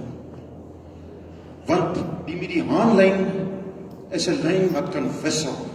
En om aan te sluit by Tinus se vraag is, wanneer hy bietjie korter bene het, hy's bietjie korter op die been, of hy het geweldige kapasiteit in sy middelstuk, dan gaan dit nie werk op die mediaanlyn nie, want dan gaan daai skede onder die mediaanlyn hang as hy korter is in sy pypbene en as hy geweldige kapasiteit vir ons toon. So dit is maar jou diskresie wat jy moet gebruik. Is daai skede beheerbaar? Is hy vir my nog aanvaarbaar, die hoek van aanhegting? Al gaan hy onder die mediaanlyn in, hy gaan nog reg wees. Diskrimineer eerder teen hierdie trechtervormige skedes wat heeltemal afhang en oor prolapse wat nie toelaatbaar is nie. So wees bietjie genadig, gebruik daardie mediaanlyn net as 'n aanduiding, nie as die liniaal nie. Hy mag maar onder daai lyn inkom. Ons kan sien hy beheer hierdie skedes vir hom baie goed. Kom ons gaan oor na die testes toe. Nou by die testes kry ons erflike gebreke soos hypoplasie. Hypoplasie is as die een teste kleiner ontwikkel as die ander teste. Hypoplasie kan ook by al twee testes voorkom, né? Wat al twee baie klein is. Hypoplasie. Let daarna op. Dan kry ons 'n benaming van cryptorchidisme. Cryptorchidisme is wanneer een testis nie uit die buik uit afsak in die skrotum nie. So hy bly daar bo in die buik. Dit is nie noodwendig net een teste nie, dit kan al twee testes ook wees wat nie afsak in die skrotum nie. Dit is cryptorchidisme. So dit is baie belangrik om na hierdie goed te kyk tydens jou keuring van 'n manlike dier. Dan jou epididymis, jou byballetjies heel onder op die testis, op die skrotum, kan jy die goed gedefinieerde epididymis sien of byballetjies sien. Dit moet goed ontwikkel wees, ons wil dit graag sien. Skrotum omvang, baie belangrik. Daar's rasse wat niks aandag daaraan gee nie. Dit is hoog oorerfbaar. Ons moet aandag daaraan gee en binne ons standaard van voortreffelikheid het ons 'n skaal wat begin by 400 kg. By 400 kg moet die minimum omvang 32 cm wees en so gaan hy op tot en met 601 kg en hoër moet die minimum 37 cm wees.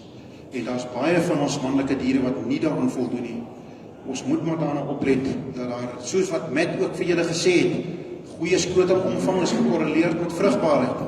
Maar nou het Dr. Nico Skutte ook destyds vir ons bewys dat as hy hier na 45 cm toe gaan, skrotumomvang, dan begin die semenkwaliteit ook afneem. So dis weer 'n kwessie van te. As jy te gaan, né, te groot skrotumomvang, dan kan jy ook in probleme begin inloop. Testesstringe, die aanhegting van die testes hier uit die buik uit, met die testesstringe. By ons jong billetjies wil ons goeie testes, korter testesstringe hê. Wanneer die dier jonk is, wil ons nie hê dat hierdie testesstringe lank moet wees, dat hy hier begin klap tussen die hakke en begin kneusings kry en sere kry en inflammasie kry. Ons wil ook nie hê dat hy so laag moet hang, dat hy dan as hy oor doringtakke loop, gehak word en hy kry infeksie in sy testes nie, né? So dit's maar dinge waarna ons kyk by die geslagsdele van die bil. Manlikheid deurgangs, ek gaan nie weer stil staan by die bene nie, want ons het dit in detail by die vroulike dier gedoen. Manlikheid, baie mooi oogbankontwikkeling, ons soek beter oogbankontwikkeling as wat ons by die vroulike dier, en ons soek ook baie mooi breedte by die bil, ons soek breedte. Moenie die smalkopie steel by die Simbra nie, asseblief, elimineer. 'n Goeie skofontwikkeling wys ons die manlikheid wat deurkom, né?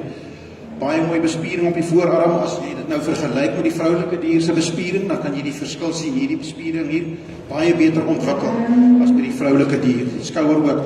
Maar dis nie prominent nie, dis nie te prominent nie, dis nie te grof nie, sy pypbene ook, baie mooi, medium beenstruktuur wat hy hier het, niks grofheid in hom nie. Goed, dan gaan ons oor en ek wil net vinnig praat hier, kom ons by die oogspier, baie goed gevul hier agter die blad, goeie diepte deurgangs, ons praat van diepte hier, en wanneer ons voor die dier in beweeg en agter die dier in beweeg, dan wil ons goeie sprong van rib sien. Die ribbekas moet maar vir ons wys, die fabriek daar binne is reg. Ons kom dan weer na die lendebespiering, julle sal onthou ek het gesê by die bil is dit baie belangrik vir sy dekbehendigheid, dat hy goeie, sterk ontwikkelde lendebespiering sal hê. Dan kom ons na die kruisgedeelte, ek gaan nie lank stil staan nie, die haak, nie 'n pofferige, vleesige haak nie, mooi droë haak, deurgangs nie grof in die beenstruktuur nie. Om weer af te sluit dan, hier by die bil, ek dink daar kom nog billetjies in, so, kom ons laat hierdie bil uitgaan, 'n pragtige voorbeeld vir ons ras, baie mooi. Ek dink wat vir my vang van hierdie bil is die optimum verhouding tussen spier en been. Beenstruktuur en bespiering. Dit is optimaal hier, so baie mooi. Nie 'n grove beenstruktuur nie, pragtig gebalanseerde beenstruktuur, maar kyk hierdie bespiering wat ons het. Kyk die definisie van bespiering wat ons het. Wanneer ons praat van definisie van bespiering, jy kan elke spiergroep, kan jy so met 'n mes of 'n koutjie sal jy dit kan uitsny of teken op die dier, dan weet ons daar's 'n goeie definisie van bespiering. Hoekom is definisie van bespiering baie belangrik? Dit is gekorreleer met gehardheid. Geharde dier, hy is aanpasbaar, hy sal hou op die veld, hy sal nie wegsmelt nie, hy sal nie uit mekaar uitval nie. Goed, kom ons kyk dan na die volgende bil. Enige vrae oor hierdie manlike dier of bil?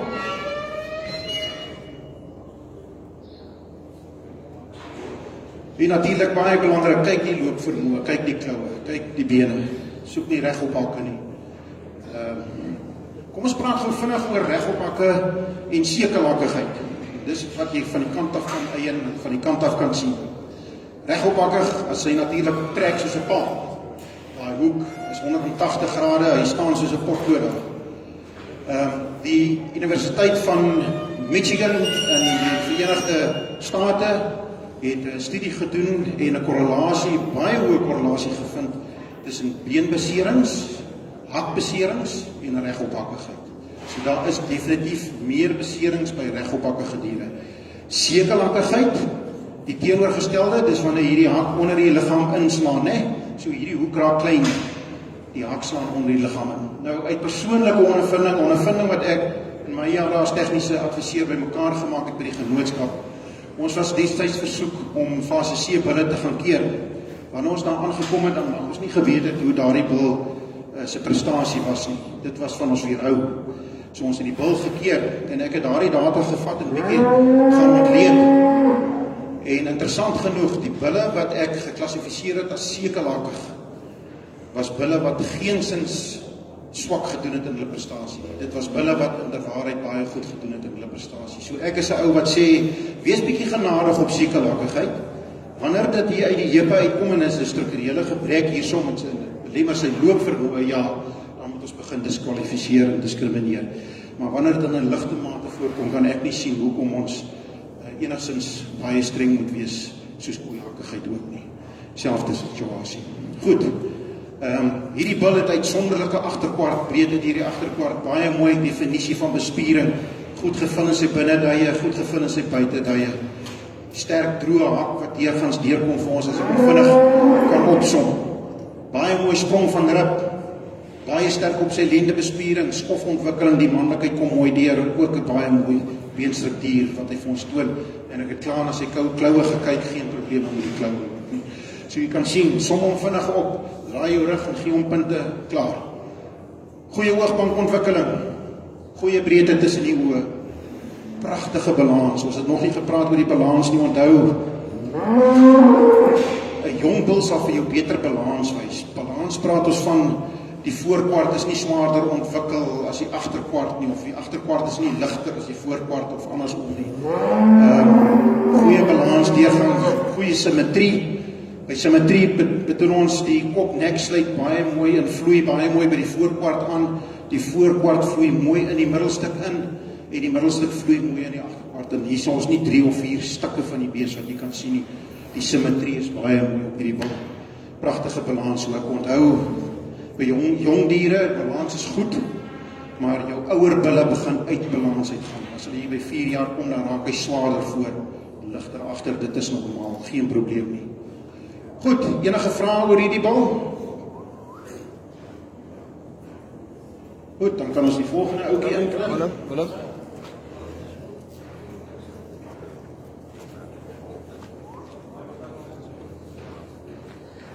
Ek wil net oor die sprong van rib. Hoekom is dit so belangrik? Wat is die funksionele rede dat dit so belangrik is?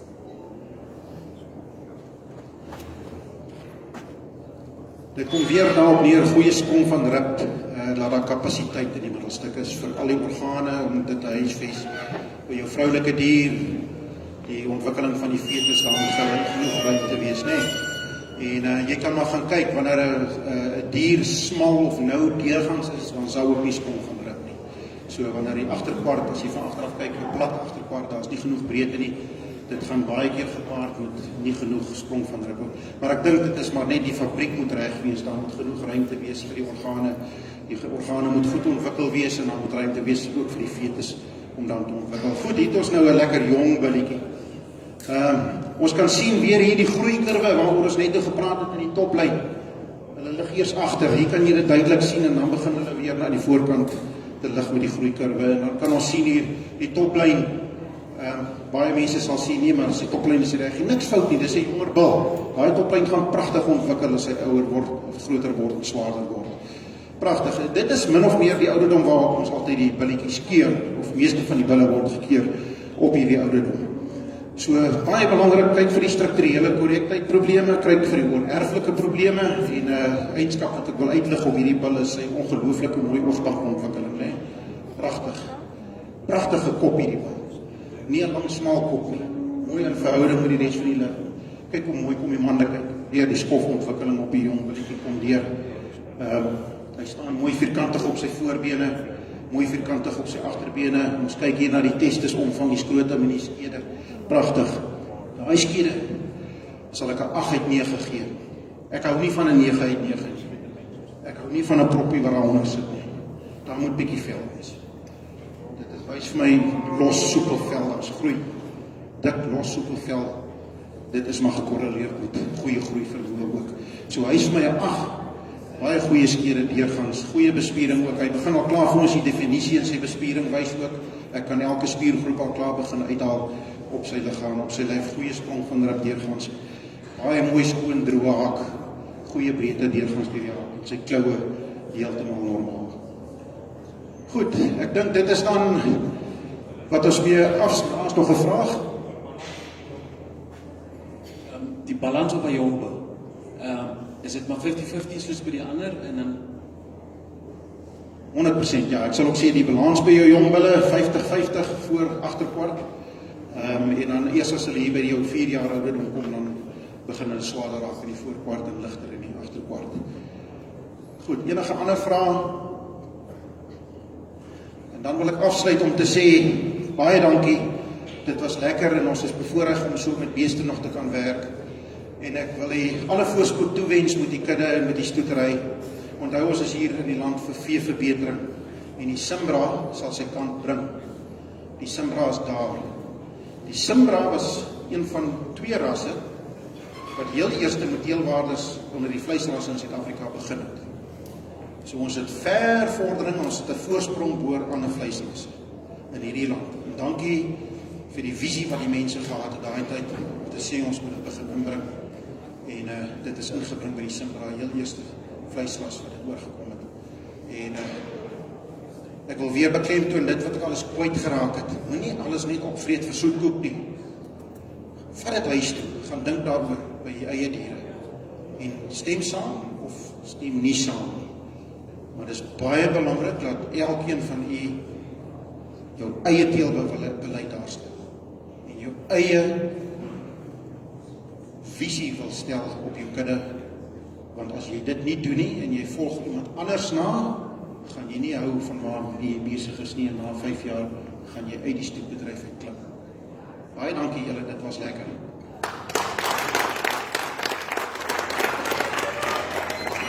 Baie dankie Willem. Van ons kant af, dit is dan die dag. Dankie vir Willem en dan vir Matt. Ek dink dit was rarig om te gee, want ek dink ek het baie besef hoe min ek weet en baie ek nog moet leer.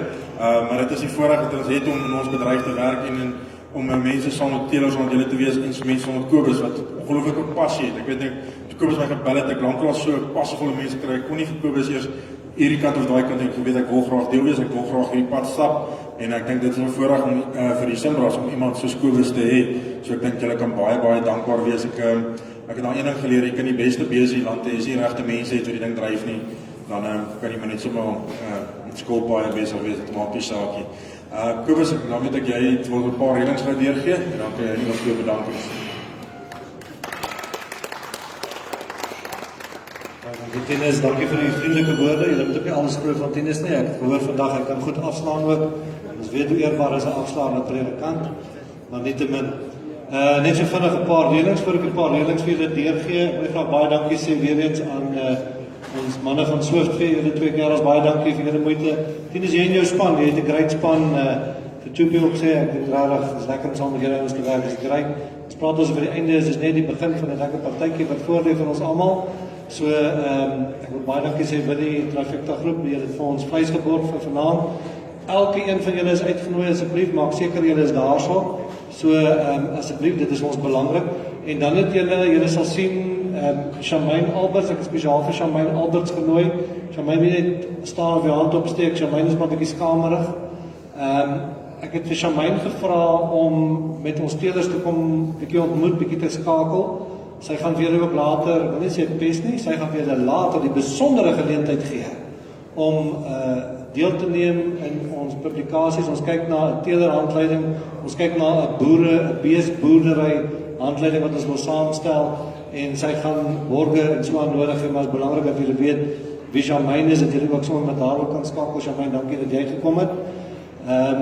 Ons borge natuurlik, Molatek en MSD wat ons hoofborge is, daar's ander borge ook wat ter sprake kom. Vleis sentraal altyd ook deel van die borgskap wat ons altyd het, so baie dankie daarvoor. Dan wil ek vir julle vra dan, ek net dan ook dankie sê, die mense wat vir ons die beeste gebring het, Karl, Rian en Jacob Marie, baie dankie dat julle vir ons die beeste gebring het om mee te werk. Dit vat maar 'n bietjie en dis altyd 'n risiko, ons waardeer dit. Ek gaan weer sê, ons gaan môre ook verder werk weer met die beeste, Willem gaan weer vir ons 'n bespreking doen. Ek hoop julle het dit sinvol gevind. Ek wil ook vir julle vra as daar goed is waarop julle graag wil reageer, ander goed wat julle nie voor die ander bevra nie. Gee dit vir ons deur dat ons seker maak die regte dinge aangespreek word. So vanaand dan het ons die braai hier soos ek sê, dis nie meer 'n bring en braai nie, asseblief, julle is baie welkom in die restaurant. Hulle het gesê so van 6:00 af, maar kom ons kom by mekaar, ons kan sommer nou al oor beweeg, ons is baie informeel, net soos wat ons is. Ek het net een reëling, ek is baie heilig op styk wat reg moet wees. So wat ons gaan doen is, ons gaan op 'n spesifieke stadium of reël vir 'n spesifieke tyd, wanneer die vleis sal reg wees. Ek dink 'n goeie tyd sal dalk heel moontlik wees 7:00. Ons wil jou nie frustreer met baie praatjies as ek nou mee besig is nie, maar wat my reëling is dan met die kombuis, met Karen en met die grillers, hulle sal dan sorg, ek moet hulle 20 minute voor die tyd, moet ek vir hulle vra, dan sal hulle die styk vir ons braai, die meeste styk sal medium wees, as jy ander versoeke het, gee dit asseblief deur, maar ek wil graag hê ons met ons produk waar ons so hard werk en waar ons so hard teel en ontwikkel, ons moet dit ook geniet en dit is wat ons graag vanaand wil doen. Baie dankie vir almal, vir julle welkom, kom ons kyk lekker saam.